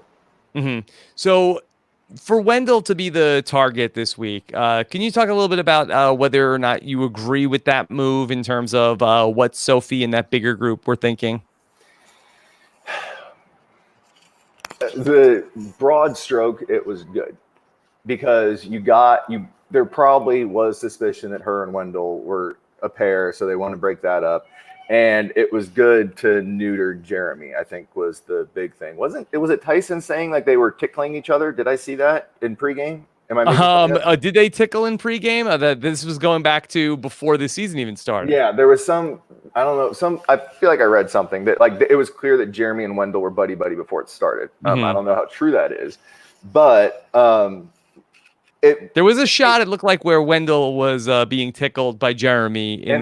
But I think this might have been a thing in I don't remember. Anyway, the point is, everyone knew that like Jeremy, right after saying, "I don't want to look like I'm like driving the vote," like really went to town for his boy. Yeah. And so it neuters Jeremy. It breaks up him and Michelle. It doesn't seem like anybody suspects that the girls caught wind of the situation. Like all around, solid move. It's not the excuse me, and this isn't to say it's wrong, but it wasn't the flashiest one. Like they could have, like Tony could have gone, Jeremy could have gone. Like there was a lot of control there. So it didn't directly strike the Lions. It was just like a blow to Jeremy, it felt like, which is still great. Okay, if you're Sophie now, what's the next move? You've taken Wendell off you've played the beginning like a book. Now you're trying to play like a magician. You've taken Wendell off the board. What's the next step for Sophie? She's got to keep the target off her back. That needs to be like the first and foremost thing. If nobody's talking about it and you have even if you take a back seat and you find out your name's getting tossed around, you're safe. So I feel like for Sophie, she needs to do what I think Denise is going to do and not be seen as the driver of anything for a little bit. Let the lions and the hyenas nip and bite and scream and do everything else. Sophie, everything, it's been flawless, or at least the way it's been presented has been flawless. So it just surviving this middle part and making sure she doesn't come up as, don't let people start thinking you're a threat. Because people are thinking Denise is a threat now, right? Because of the Sandra boot. People are probably starting to see, I can't even think of another name, but Sophie doesn't want to be a threat. I don't think that helps her. Okay. Let me play another voicemail for you. This is Paolo from Edmonton, and he has a question for you specifically about the way that the Survivor edit works. Let's listen to what Paolo has to say. Hey, Malcolm and Rob. It's Paolo from Edmonton, Canada. Malcolm, I actually used to live in Calgary and attended your women's show talk with Denise in Calgary last year. I was too shy to say hi and chat after the talk. In any case, you've played with Carter in the Philippines and also Brenda and Caramoan. Both players were portrayed as under the radar and at times invisible players who didn't get much airtime. This season, it's Kim who's receiving the same treatment in the edit. Could you just talk about your perception of what Carter and Brenda and what you suspect Kim were or were not doing in the game to warrant a lack of airtime? And if that reflected their edit, do you think that they just didn't fit into the narrative of the winner's journey / narrative as a whole? Or were they truly as inconsequential in the game while you were playing with them, and that reflected their edit? Thank you. Bye. So Malcolm, I don't know if you have a lot of thoughts on this or not, but do you have any sense of when you are out there in terms of like what kind of characters are going to be, you know, prominently shown on the show? Like when you're in the Philippines, are you surprised when you see the show that where is Carter? I can answer the question that he just asked. I have a harder time doing it with yours. You remember when one of the biggest fourth wall things ever was Penner in the Philippines saying, like, I'm a storyteller, and here's how this story is going to get told, which was brilliant. I won't say I have a great sense for that, especially because I'm like a storyteller. Who are the good guys? Who are the bad guys? So good. Yeah, I know, you don't like it. You don't like it when I do Penner voice. No, when it's the Got on your I tried nerves. to list for anybody who doesn't. I tried my pregame for Game Changers was going back and listening to the long, what I remember the name of the long recaps. And the evolution of strategy. Evolution of strategy, and I couldn't make it through Philippines because you guys were doing Penner impressions every 2 seconds. Mm-hmm. Not saying it's not accurate, but I'm like, all right, I got to get through this. Anyway, but like, so Penner obviously had a great sense for that. I think about my situation. I was in Philippines was my first season, so I wouldn't have a sense for that. And Philippines hadn't aired before Caramoan, so I wouldn't have a sense for that. And then I was only on Game Changers for like a few days, so I really can't speak to knowing how things are going to go. I could say that I knew that I was like the rebel leader in Caramoan, and like I kind of had a sense that like I was doing all the flashy stuff. But beyond like that, I don't really know. Specifically though, Carter and Brenda, I can tell you exactly what happened with both of them. Carter, by the way, I don't think I lived with Carter for a year afterward. I moved him to California. He was my roommate. Nobody's ever heard. He's like one of the really like nobody knows his whereabouts from anything. For like a newer player, it's almost like that. He's like he was on the first season in terms of like you don't hear anything about him. And it's because he's one of these high functioning athletes. And that's what I always like. I wrote an article for Thrillist if anybody's interested about how to prepare your body for Survivor. And I actually read an article that JWoww tweeted about that one time. I probably did the exact same thing. No, I'm joking. I'm joking. I know, but like that was my job for 2 years. But the point is, like, when you're one of these guys who like eats 4,000 calories and has an 8-pack and like is super high functioning athlete, switching from 4,000 calories to I once heard it's 400 calories. Yeah, is such a shock to the system for these guys. What's his sport?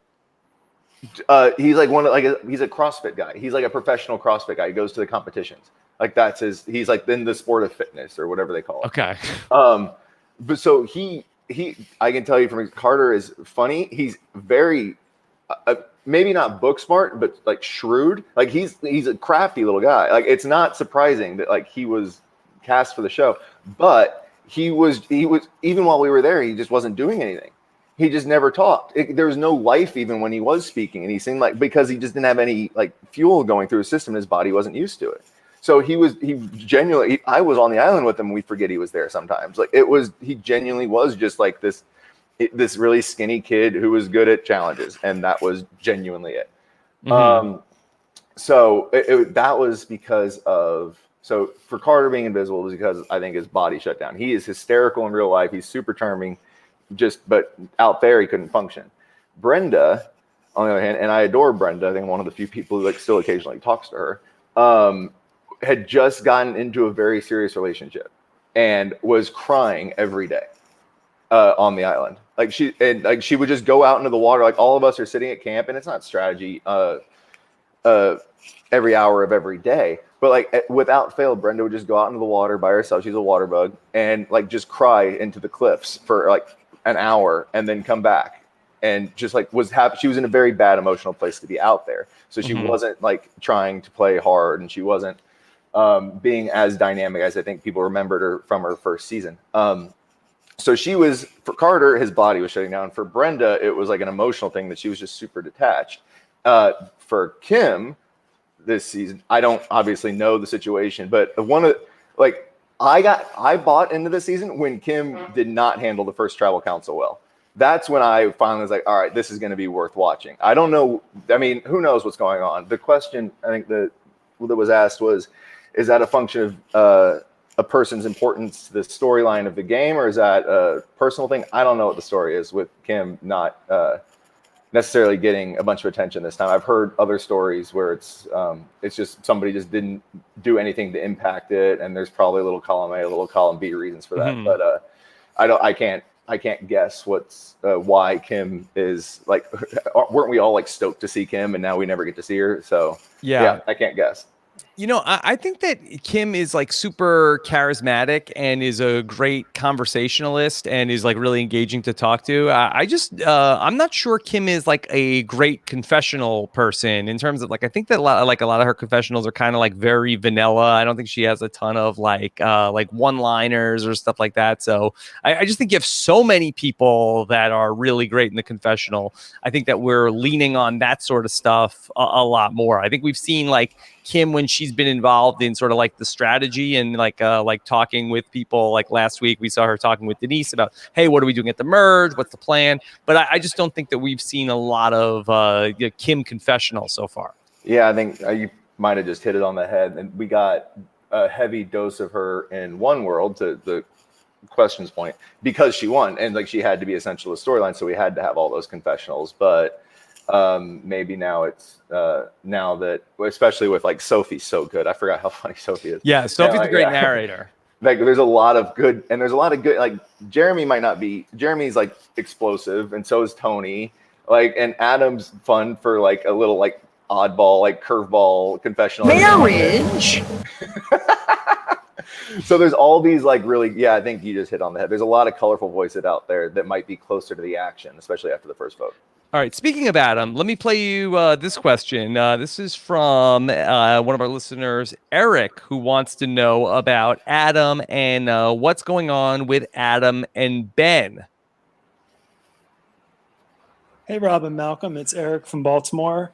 I have a question about Ben and Adam. Where is this going? This has been going on the entire season, their animosity towards each other, and it keeps getting included in the show. It's got to pay off at some point, right? I've been racking my brain about it, thinking it could be anywhere from they just have a big blow up soon and it's either him or me, or it could be something where we might get a snakes and rats speech at the end of the game between one of them. Just want to hear what you guys think. And by the way, Malcolm, great job on the power rankings. It's really fun to read your thoughts every week. Thanks, guys. Bye. Okay. All right. How do you see Adam and Ben playing out? It's so interesting to watch, and I don't like. I know I should like give you a prediction. I really have no idea. I can tell you that they both hustle so hard. Like they're both like going for it, and that's like what screwed them over beforehand. But I think, and what I put in power rankings was that I think Adam is going to gain momentum with time, unless like I know the cliche about resumes gets overwrought, but like everybody on that beach is thinking they can beat Adam at the end. I think people are factoring Adam into their end game plans. And I think Ben's reputation for hustling, like he's like Tony Light for hustling for idols. Like I think that might end up hurting him a lot as we move forward if people think he's working too hard. Adam working hard makes it a reason to take him to the end. Ben working hard makes it a reason to get rid of him, if that makes sense.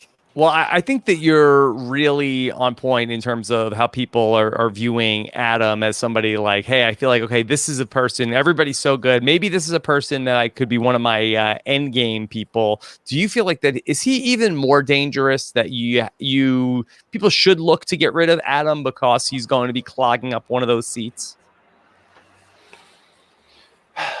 Remind me, I've been a little for the first time in my life, I've missed seasons of Survivor, and I did not watch how Adam Hey, won. Malcolm. Some would say you didn't miss anything. I've heard that too. That's why I haven't gone back. But when I was traveling, that was the first time I was actually outside of the Survivor world. My understanding is Adam won by just skating to the end, and then the people he was with were never going to be threats. Is that correct? No, I think that's probably an simplification. I think that Adam did have like a messy game at times, but he did win 10-0 in his season. So that I think, he is somebody who really works with everybody and sometimes maybe overreaches for things in terms of relationships that are out there. But he is he plays very hard, Adam. Right. So... Well, if he went 10-0-0, and this is, again, I didn't see it. If he went 10-0-0, he was probably sitting by two people who didn't really have a chance at the end. Nobody else nobody at Winners at War is going to get to the end and not have a chance to win, except maybe Adam, based on how this is going. So you're asking, would somebody cut him because they're clogging up a seat? Nobody else is thinking that they're not going to win, right? Like if you're planning the end game, you're not planning... does that make sense? I'm not saying it right. I wouldn't think. No, I understand what you're saying. That you're saying that well, why would somebody get rid of him if he's such an easy win to? But the way I look at it is, I feel like that, like, hey, I'd want to be in one of those seats. I feel like that he's just going to be a number out there that's going to be potentially used against me, and I'd rather have him out of the picture. Huh? I never thought of it that way before. I think I disagree. I'm trying to think, like, if you're making your end game plans, like, you're not thinking you're putting yourself in a position to win, not just get there, right? So how about this? If it's me, I'm taking Adam. I'm making Adam my best friend. I want him there as long as possible. Mm-hmm. Yeah, it's interesting in terms of what we've seen where, in a lot of these seasons recently, like, I feel like that, and maybe that's what the disconnect is, that you've had people where this person who's like the final, that the group at large, like, identifies this person as being a GOAT that will go far, and then they're very safe. And I feel like there's a better chance I'm going to be voted out because people keep protecting this person who's a GOAT and getting them further and further along in the game. Sherry and Caramoan would just sat there, and I know that there was talk of getting rid of her because, all right, there you go. Yeah, like, they're always discussed. The decoy, but they never go home. It was discussed getting by people after I'd gone home. I know people were discussing getting rid of her because she was just filling up an end game slot. So yeah, all right. I'm not sure if that's how I would do it, but I smell what you're stepping in, as my grandpa would say. Yeah. Let me give you a couple more questions, Malk. Zach from Georgia has a question for you. Hey, Robin, Malcolm. It's Zach from Georgia. Now, Jeff has seemed pretty happy about this whole Winners at War thing, but deep down, we all know he's not as happy as he could be. Deep down, we all know there is a little Cochrane-shaped hole in his heart that can never be filled. Now, you played with Cochrane on his wedding season, and you knew him in your life at the time. So I was wondering, how do you think Cochrane would have done this season? And feel free to be as detailed in your answer as possible. Maybe even spin a little fanfiction. And who knows? Maybe that will help to fill the Cochrane-shaped hole in all of this. Okay. Thanks. All right. Zach from Georgia, in case you had any trouble hearing what he's saying, that he wants to know, how would Cochrane have done if he was out here? It's so hard to say. Let's think. If he's on a tribe that's losing a lot early, he's in trouble. Mm-hmm. I can also, and you guys, everybody knows I love Cochrane. He will have long conversations before they ever got to the island with everybody. Mm-hmm. So that also might save him long enough to get through the early game if his tribe is in trouble. He's going to fall into an Adam slot. It's going to be like that. It might not. That's effectively what we're I really think that Adam has the Cochran slot. I think if Yeah. Cochran says yes, I think Adam's probably not there. And I think that because I think really for the Cochran question, I think it's really a tale of two tribes. I think if he's on the tribe that was the DeKalb starting tribe with Yule, with Sophie, I think he's great. I think he's probably, that's like a best case scenario for him. I think Sandra likes Cochran. I think that he's really well insulated there. The other tribe, I think he's probably the first boot if he takes the Adam slot. Boston Rob, Parvati, these people are not working with Cochran. Yeah. They're voting him out first. 100% agree with all of that. You're right. It's going to depend on, it would depend on where he landed. Yeah, agree with all that. Rob said it. Okay. All right. Then this is a question from somebody on Twitter. You better relax, bro. Says Malk has played with some of the best Survivor players in history, from Denise and Penner in the Philippines to Tony and Sandra and Aubrey in Game Changers. Who's the best player that you've ever played with? Is there one person? I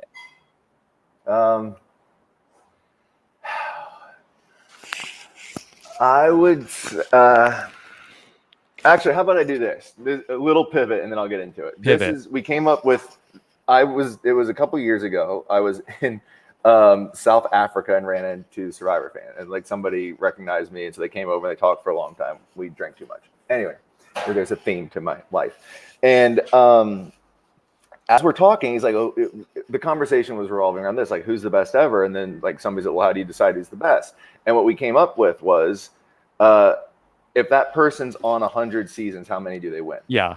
It's like an inverse percentage chance. The computer. Yeah. If you take the entire cast of the Philippines, let's say, because that's the one, and you put them into 100 games, and like just Men in Black wipe their brains each time, who's going to win the most of those games? And it's so if you're doing the Philippines, and what really screws with you when you do this, it was a really interesting conversation. When you do this, you realize that, well, if everyone was even, they would all only win 5 times. And how many people are like not going to win it? Like a strong amount of people on an all newbie season, like, are going to be under that 5 mark. And then a few people are going to skew up into the higher numbers, was where we landed. So anybody ever asks me like, who's the best player? It's, well, let's make up a cast, or just take an existing cast and like put them in the simulator, and who's going to win? How many times does each one win? And like, so if you take somebody, and I'm not trying to be mean to Cochran doesn't win that often. And he won Caramoan, but I don't think Cochran wins that. Like, it's not like a huge number. Kim in One World wins, like, if you just take the cast of One World, Kim wins that like a ton of times in my mind, with I forgot the runner-up's name, but like with her winning a bunch. Sabrina, right. So when you ask who the best is, like, how many times do they win in a simulation against one another? And this is all a very long way to say that Denise has a huge number no matter who you drop her in with. Penner's always going to be loud, and he could rub people the wrong way. Tony is one of those guys he's smart, and I love him, but he's probably not like a high number guy. If you start over his first seat, Cagayan, if you do Cagayan 100 times, Tony doesn't win Cagayan like as much as maybe some other people that were there. So, but Denise, like, you can't drop her into a situation where she's not going to win a lot. Like, and that's where Rob comes from. That's where Parv comes from. That's where I put Tyson super high on this list. Those people win a super high amount of the times that they would play. That's the best way I can think of it, like not comparing strength or challenges or strategy or social or whatever. Whenever I'm asked the question, it's how often did that person win? Yeah. And if you're going to, of course I'm biased, but give me a scenario where Denise doesn't have a great shot is where I always land. Yeah. How about this? Yes, definitely makes sense. How about this? Who's somebody that you've played with that's probably more underrated in terms of being a great player than people realize? Jeff Kent comes to mind. Jeff was really, he wanted to, it was so great because, like, especially in hindsight, knowing like who he was, like he wanted to be there and he wanted to talk strategy, he had great ideas, he got along with everybody. Jeff Kent was great. Who's underrated? I'm going through. He kind of got screwed, Jeff Kent. Yeah, well, and it was Penner's fault. To this day, that was Penner's fault. I don't think Penner cared, but yeah, Jeff Kent kind of got screwed. Yeah, well, all right. Jeff Kent got screwed. Let me think. All right. No, nobody there. I can't think of anybody who'd be underrated from Caramoan. Okay, Like I that's think fine. your opinions are probably accurate. Yeah. Mike Snow was a great guy who like gets forgotten a lot. He was all those fans just got screwed. That's why I hate those seasons. That was crap. Mike Snow was a great guy and really sharp. Let's go back to Philippines then for a second. You talked about everybody might win 5 times from Philippines. How many times did you have Zane winning in your Philippines simulation? No. All right, yeah. So 5 is it's not the average. Okay, it's like that's the middle point. So that'd be the starting point. Zane wins like maybe twice, but he wins more. But Roxy's like a 0, like Katie's like a 0. Like not just trying to crap on young girls. Like Angie's 1, 2, 3 somewhere in there. Yeah, like Penner becomes like Zane had like a 2% chance to go on to be Russell Hantz. But he'd be closer to Tony at the end of it. Like we'd have to like embrace his like chaotic, like good brilliance. But then like somebody like Lisa's probably like like 7, 8, 9, like somewhere there, and that's really high is the point of the simulation. And then like Penner ends up in like 15, and then I'd put like Denise around the same mark right there. And then like Pete probably is right around like 5, 6, 7. Artist isn't gonna win. I love Artist. He's not gonna win. Carter. There's outside chances Carter dominates and becomes Fabio, so Carter gets like a 4. Yeah, like, those sorts of things. Okay, so just to go back to Zane, Malcolm, do you have any good Zane stories that you could share with us from your 3 days with him? It was such a sadly brief window.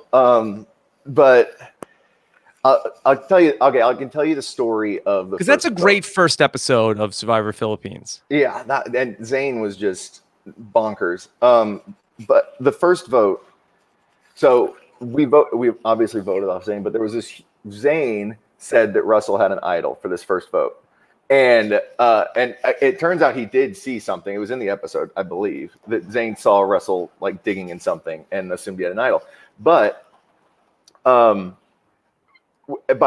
After 48, 72 hours of being on a beach with Zane, nobody knew what to believe from Zane. Like we didn't know, like he could just be making this up. Like he's completely bonkers. Who knows what's going on?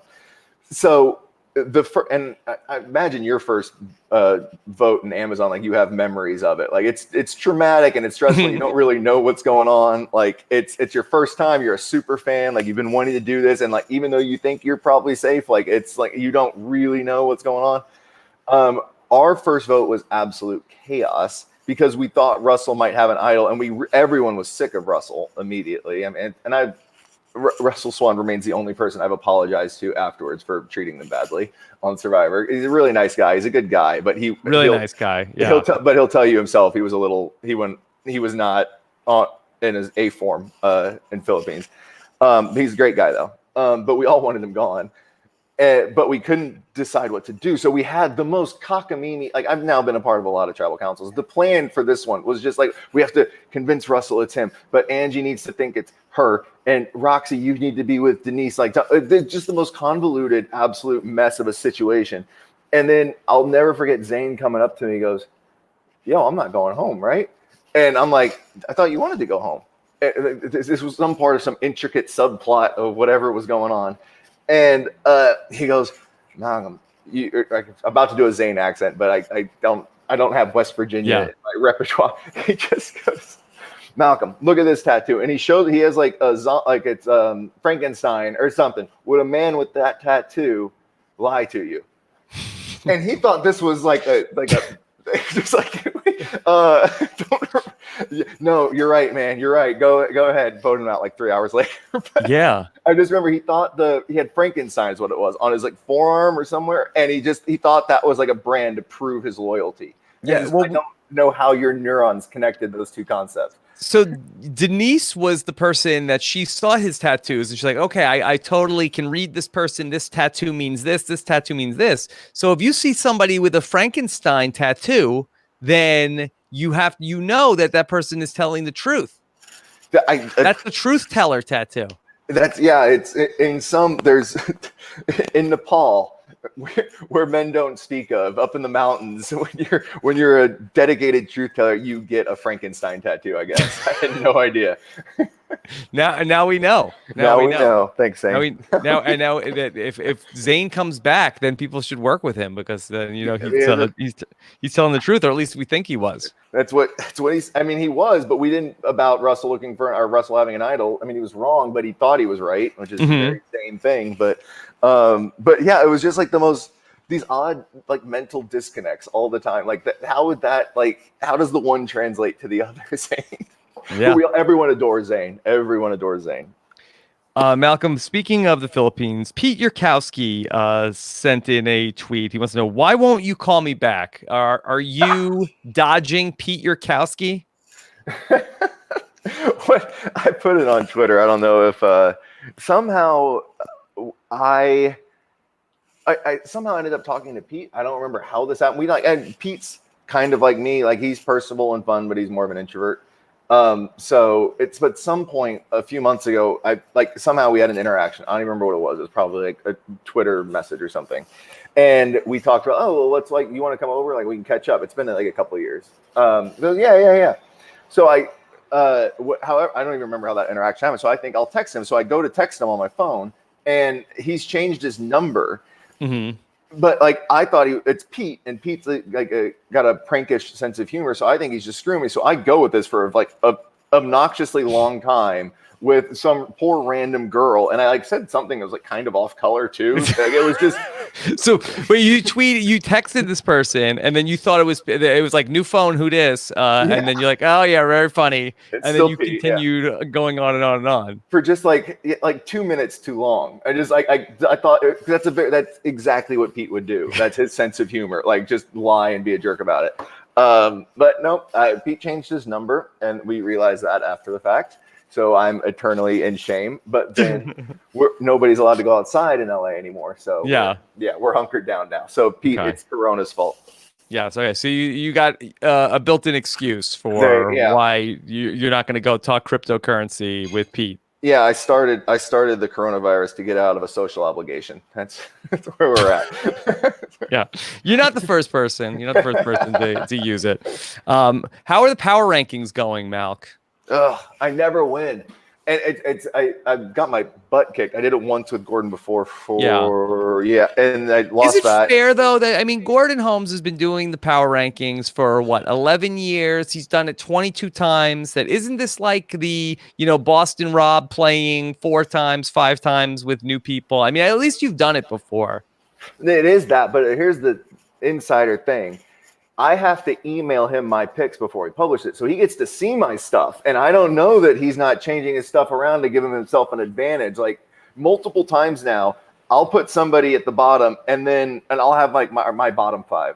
And then he'll shift his bottom 5 to take advantage of the situation. I obviously don't have any proof of this, but I suspect it because he always seems to edge me out. So yeah Gordon's lying. Does Gordon Holmes have a Frankenstein tattoo? That's the only way for him to prove himself would be to get the Frankenstein tattoo. Then we will know. Then we'll know. There you go, Gordon. You have to find a tattoo parlor that's open right now and get a tattoo, and then I'll stop trashing you online. Malcolm, Dakota Henson has a question that so many of the listeners have. Malcolm, would you ever play again? And I'm looking. I want to hear what you have to say. I get the sense that you maybe you're coming around, but I feel like that you are not super interested in playing again. What I always say as I'm sure the question gets asked. It's the most common question you'll be asked once you do this. More than where did you go to the bathroom?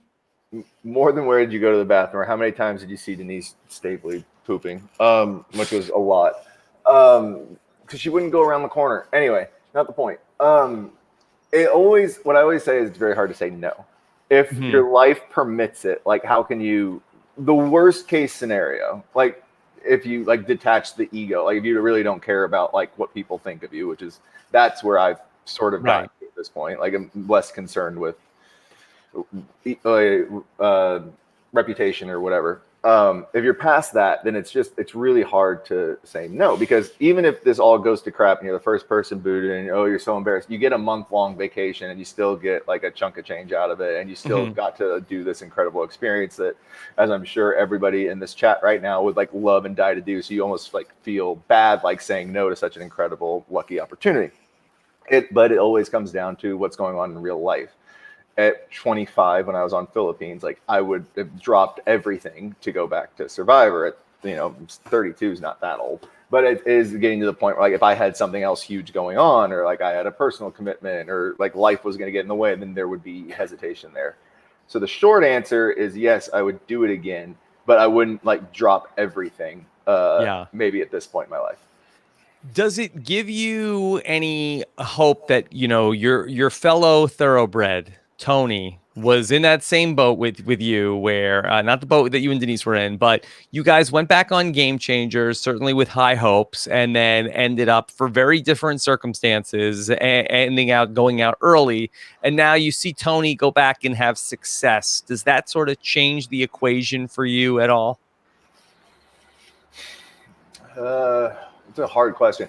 Not really, because Tony would had to make a huge pivot to be successful this season. I don't think, and I'm not trying to be arrogant or anything, like if I went back, there's things I would do differently. I had a few shticks I didn't even get to pull in Game Changers. Like I had things in mind, like ready to go, that I can't talk about now, obviously. But it's it's very different, because seeing somebody change to like be successful is fantastic, and I adore Tony, but I wouldn't like be changing. It would just be like, all right, like, do you think the formula you have can win? Like that would be the question. Like this, I'm not going to be able to. I can't go completely bonkers. I mean, I was trying to trend towards like Zen Aris for not Zane Aris. No, never Zane Aris, but it was like I wouldn't have to move too far. My question wouldn't be, can I change to win? My question would be, can I use the lane I have and massage it in the way to win? Okay. I really, would love to see you go back. I listened to the podcast that I did, the last long podcast that I did with you, that I was pitching you on a Malcolm versus Spencer versus Joe season. Oh God, it really has been that long since we had a long talk, isn't it? Oh my gosh. It was during Second Chances. Oh God. Yeah. All right. And we were talking about what does Joe need to do to change his game when he goes back. And I pitched you on the idea, because I always think about this stuff. Like, what does this person need to do differently? I've told Joe in the past, Joe, trust me, gain 300 pounds. Joe, before you play Survivor again, you need to gain 300 pounds. You'll be fine. In that podcast, I was talking about that Joe needs to go to, when he gets to the merge in his third season, he needs to stand up and announce to people, he needed to like do the Sandra plan of, I choose not to compete in any challenges this season. That's effectively what that would take. You can't ignore people's reputations. Like we know that. So that's probably the only way that Joe would ever be allowed to go anywhere deep into a game anymore.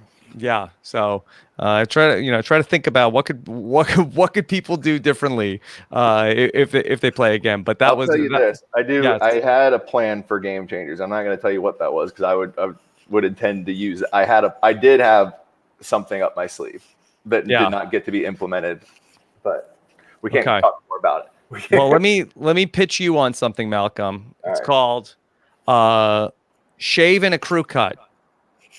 No, why don't? That's all I needed to hear. No. Okay.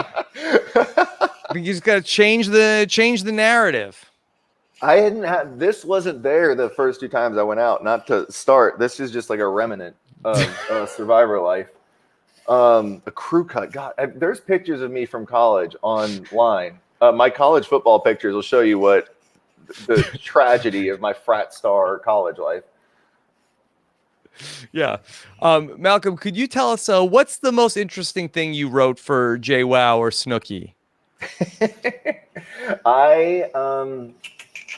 Let's think. I I can think of two things. One, I was an expert on keeping up with the Kardashians. By the end of it, I had to follow like all that was a big. Anytime there was some sort of news, like that was me.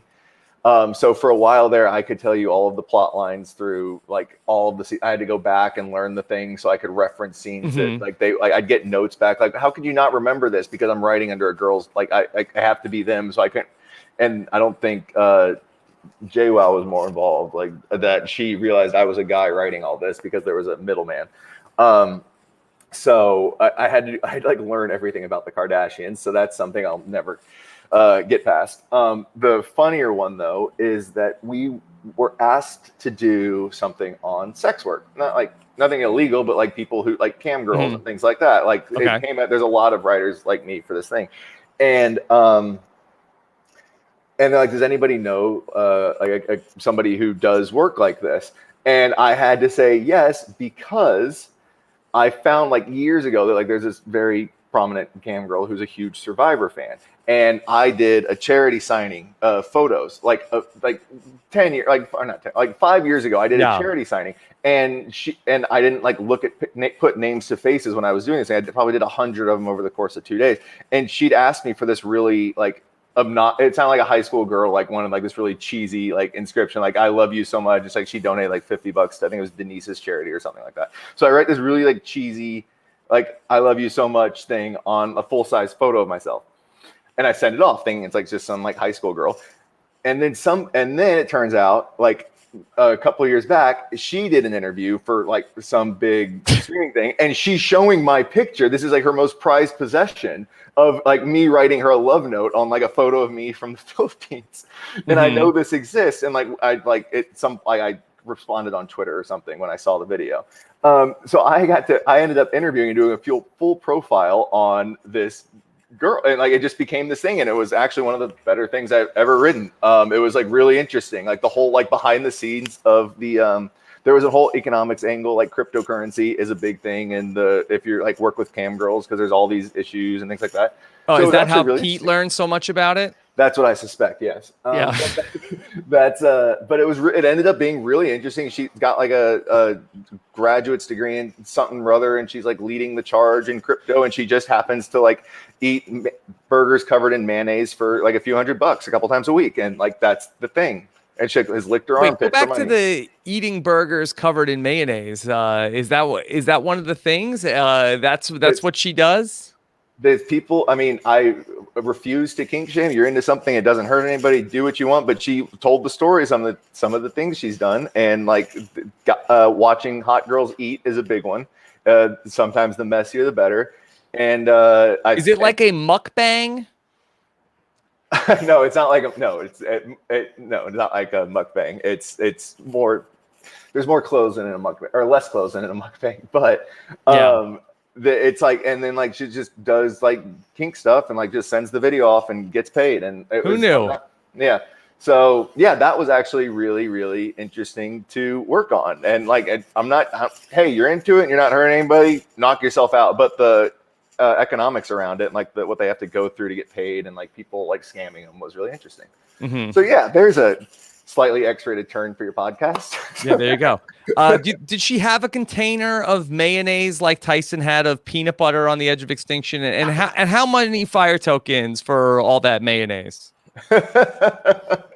Apparently it does work like fire tokens when you're buying these things. So I don't. Yeah, it's right. Expensive. There's some sort of an exchange of you're trading tokens for services that you buy. It's like going into a casino and buying chips, and then you spend the chips on like what, and then you make your request. Yeah, and that's not where they got the idea for fire tokens, right?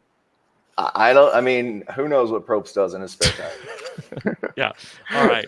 Malcolm, tell us in your social distancing, have you been watching anything fun? I know you don't watch the Kardashians anymore. Are you just going back through the Harry Potter movies?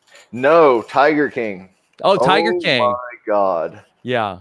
That was scarring. And I genuinely didn't know what it was about when I turned it on. So you're like, oh, like I usually work the TV stars behind the computer, Mhm. and I usually we have like nature documentaries or something on, like, because it's like something that you can look up at every few minutes, and there's a like a gazelle getting eaten. That's kind of entertaining.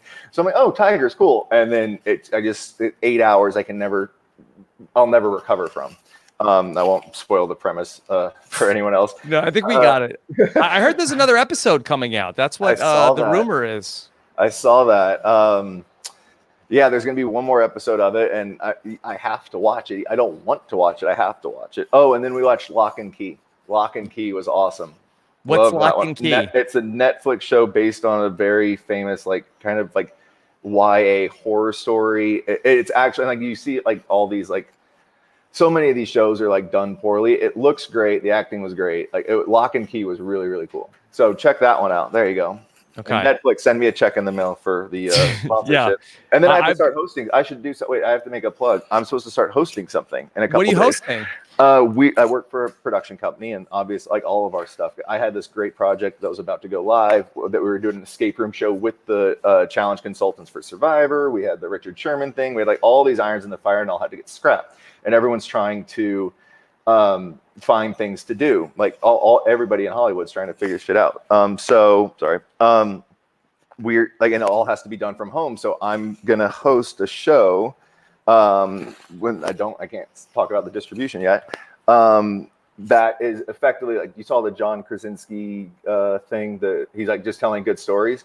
Yes. Well, we're doing in that, except it's informational. So we have people are giving themselves bad haircuts at home. I'm going to give myself a haircut with like the professional stylist who like does a bunch of red carpet stuff. We have a Michelin star chef. So I'm going to all right, how can we get by this? Like with the fancy chef, we have, I can say Jean Chatsky is the financial advisor for the Today Show. She's already agreed to do a bunch of episodes. Like, how can people like navigate the finances of all this? So it's like, basically, it's going to look a lot like I have a ring light. I'm going to need you to help me set this up. I haven't figured this out yet.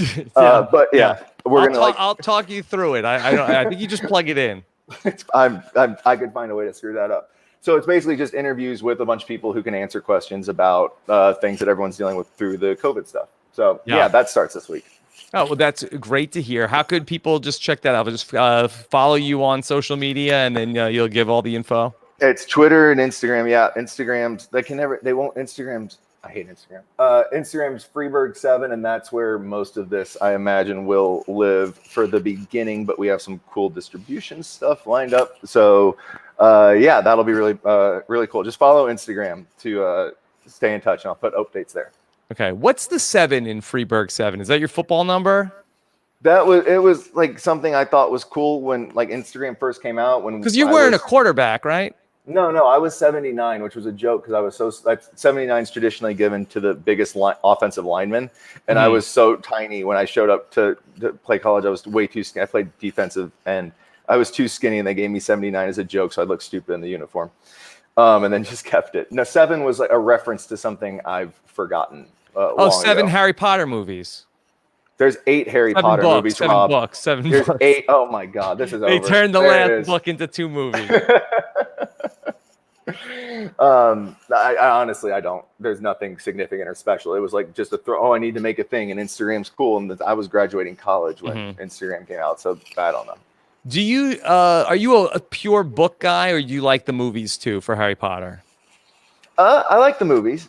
No, I like both. Is the easy way to say it. Sometimes like book people get really disappointed with the movies because of reasons. But I've never, and there are books that I am like that with, but not with Harry Potter. It's just it's different. It's just lighter, but it's fun, and I think they did a great job. Yeah, I tried to start showing them to my older son, who's 6, but then he got really scared. He did not like the ending of the reveal in the first movie. Spoiler alert! Oh my God! He who should not be mentioned's creepy back of the head. It does get dark sometimes, and you forget about that, like what's going on in those movies, especially towards the end. But I've never had to show it to a child, so yeah, I'm a little detached on that one. Yeah. Okay. All right, Malcolm. Well, this was so much fun. I'm so glad that we got to do this. Hope we don't have to wait 5 years to do it again. Got to keep the supplies scarce, Rob. I'm waiting a decade next time. Decade. Survivor 75. I'll come Yeah. back. something Okay. like Well, that. good. Well, that's the other part of this plan for you to go back and win. That I think that we might have to go full Jimmy T, and then when you go back like 51. That's your age, not Survivor 51. Then I think that now you've got like nobody will see you coming this time. Yeah, it's kind of like you're saying Joe should get fat. I just need to get old and brittle, and then I'll be much better off. And bald. And develop a fisherman's accent. Yes, this will be perfect. That's the strategy. Look, I'm telling you that this is good. This is I'm helping you with your shielding. I really appreciate you helping me out. When I win and I give my acceptance speech, because they'll bring back the huge check for me, I'll make sure that I name my inspiration, the one man who taught me how to do this, and I'm sitting there with my gut spilling out of my shirt and like a bald head shining under studio lights, was Rob Cesternino. Yes. And then when they bring back the Sprint fan favorite player of the season to coincide with the brand new Sprint 6G phone. Yeah. I Happening. gotta keep the streak alive. Okay. All right. Well, Malcolm, this was really great. Good luck to Denise the rest of the way. Thanks everybody who checked this out here on the video version of this. This was a lot of fun, and I appreciate you spending so much time with us today, Malcolm. No, this was awesome. It's good. We had a lot of ground to catch up on, and I will not make you wait a decade before we do it again. Okay, sure. Thank you so much. Of course, I talked with Christian Hubicki on Thursday. If you missed that podcast, that was a fun one with Christian. We still have the Wiggle Room coming up. Malcolm, are you familiar at all with the Wand Off? Do you have any? Do you know what this is at all? I've seen mentions on Twitter, but I've not investigated. Yes, that's our weekly Survivor song parody contest that we have, where the fans make parody songs about. That's maybe one of the good things you've missed over these last couple of years. I will check that out for sure. I need to know what's going on. Check out what's going on in the Wand Off, and then the other great thing that we're doing, Malcolm, is that we started this month.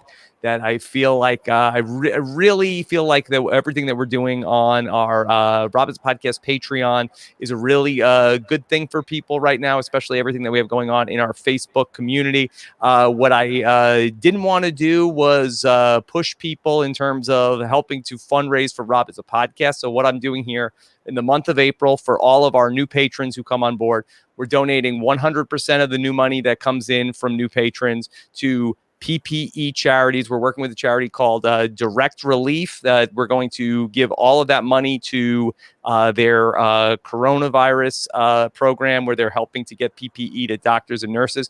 I'm going to then match that contribution that we're getting from the new patrons. So we've had a really great response to that. We've had over 200 people come on board to help to get in on the cause. So really appreciate that. That's going really, really well. It is. We've gotten a lot more than I expected. So it's a good problem to have in terms of matching that contribution. But thank you guys so much for choosing to jump on board with what we're doing at robbinswebsite.com/patron. All right, Malcolm, thank you again. Take care, everybody. Have a good one. Bye.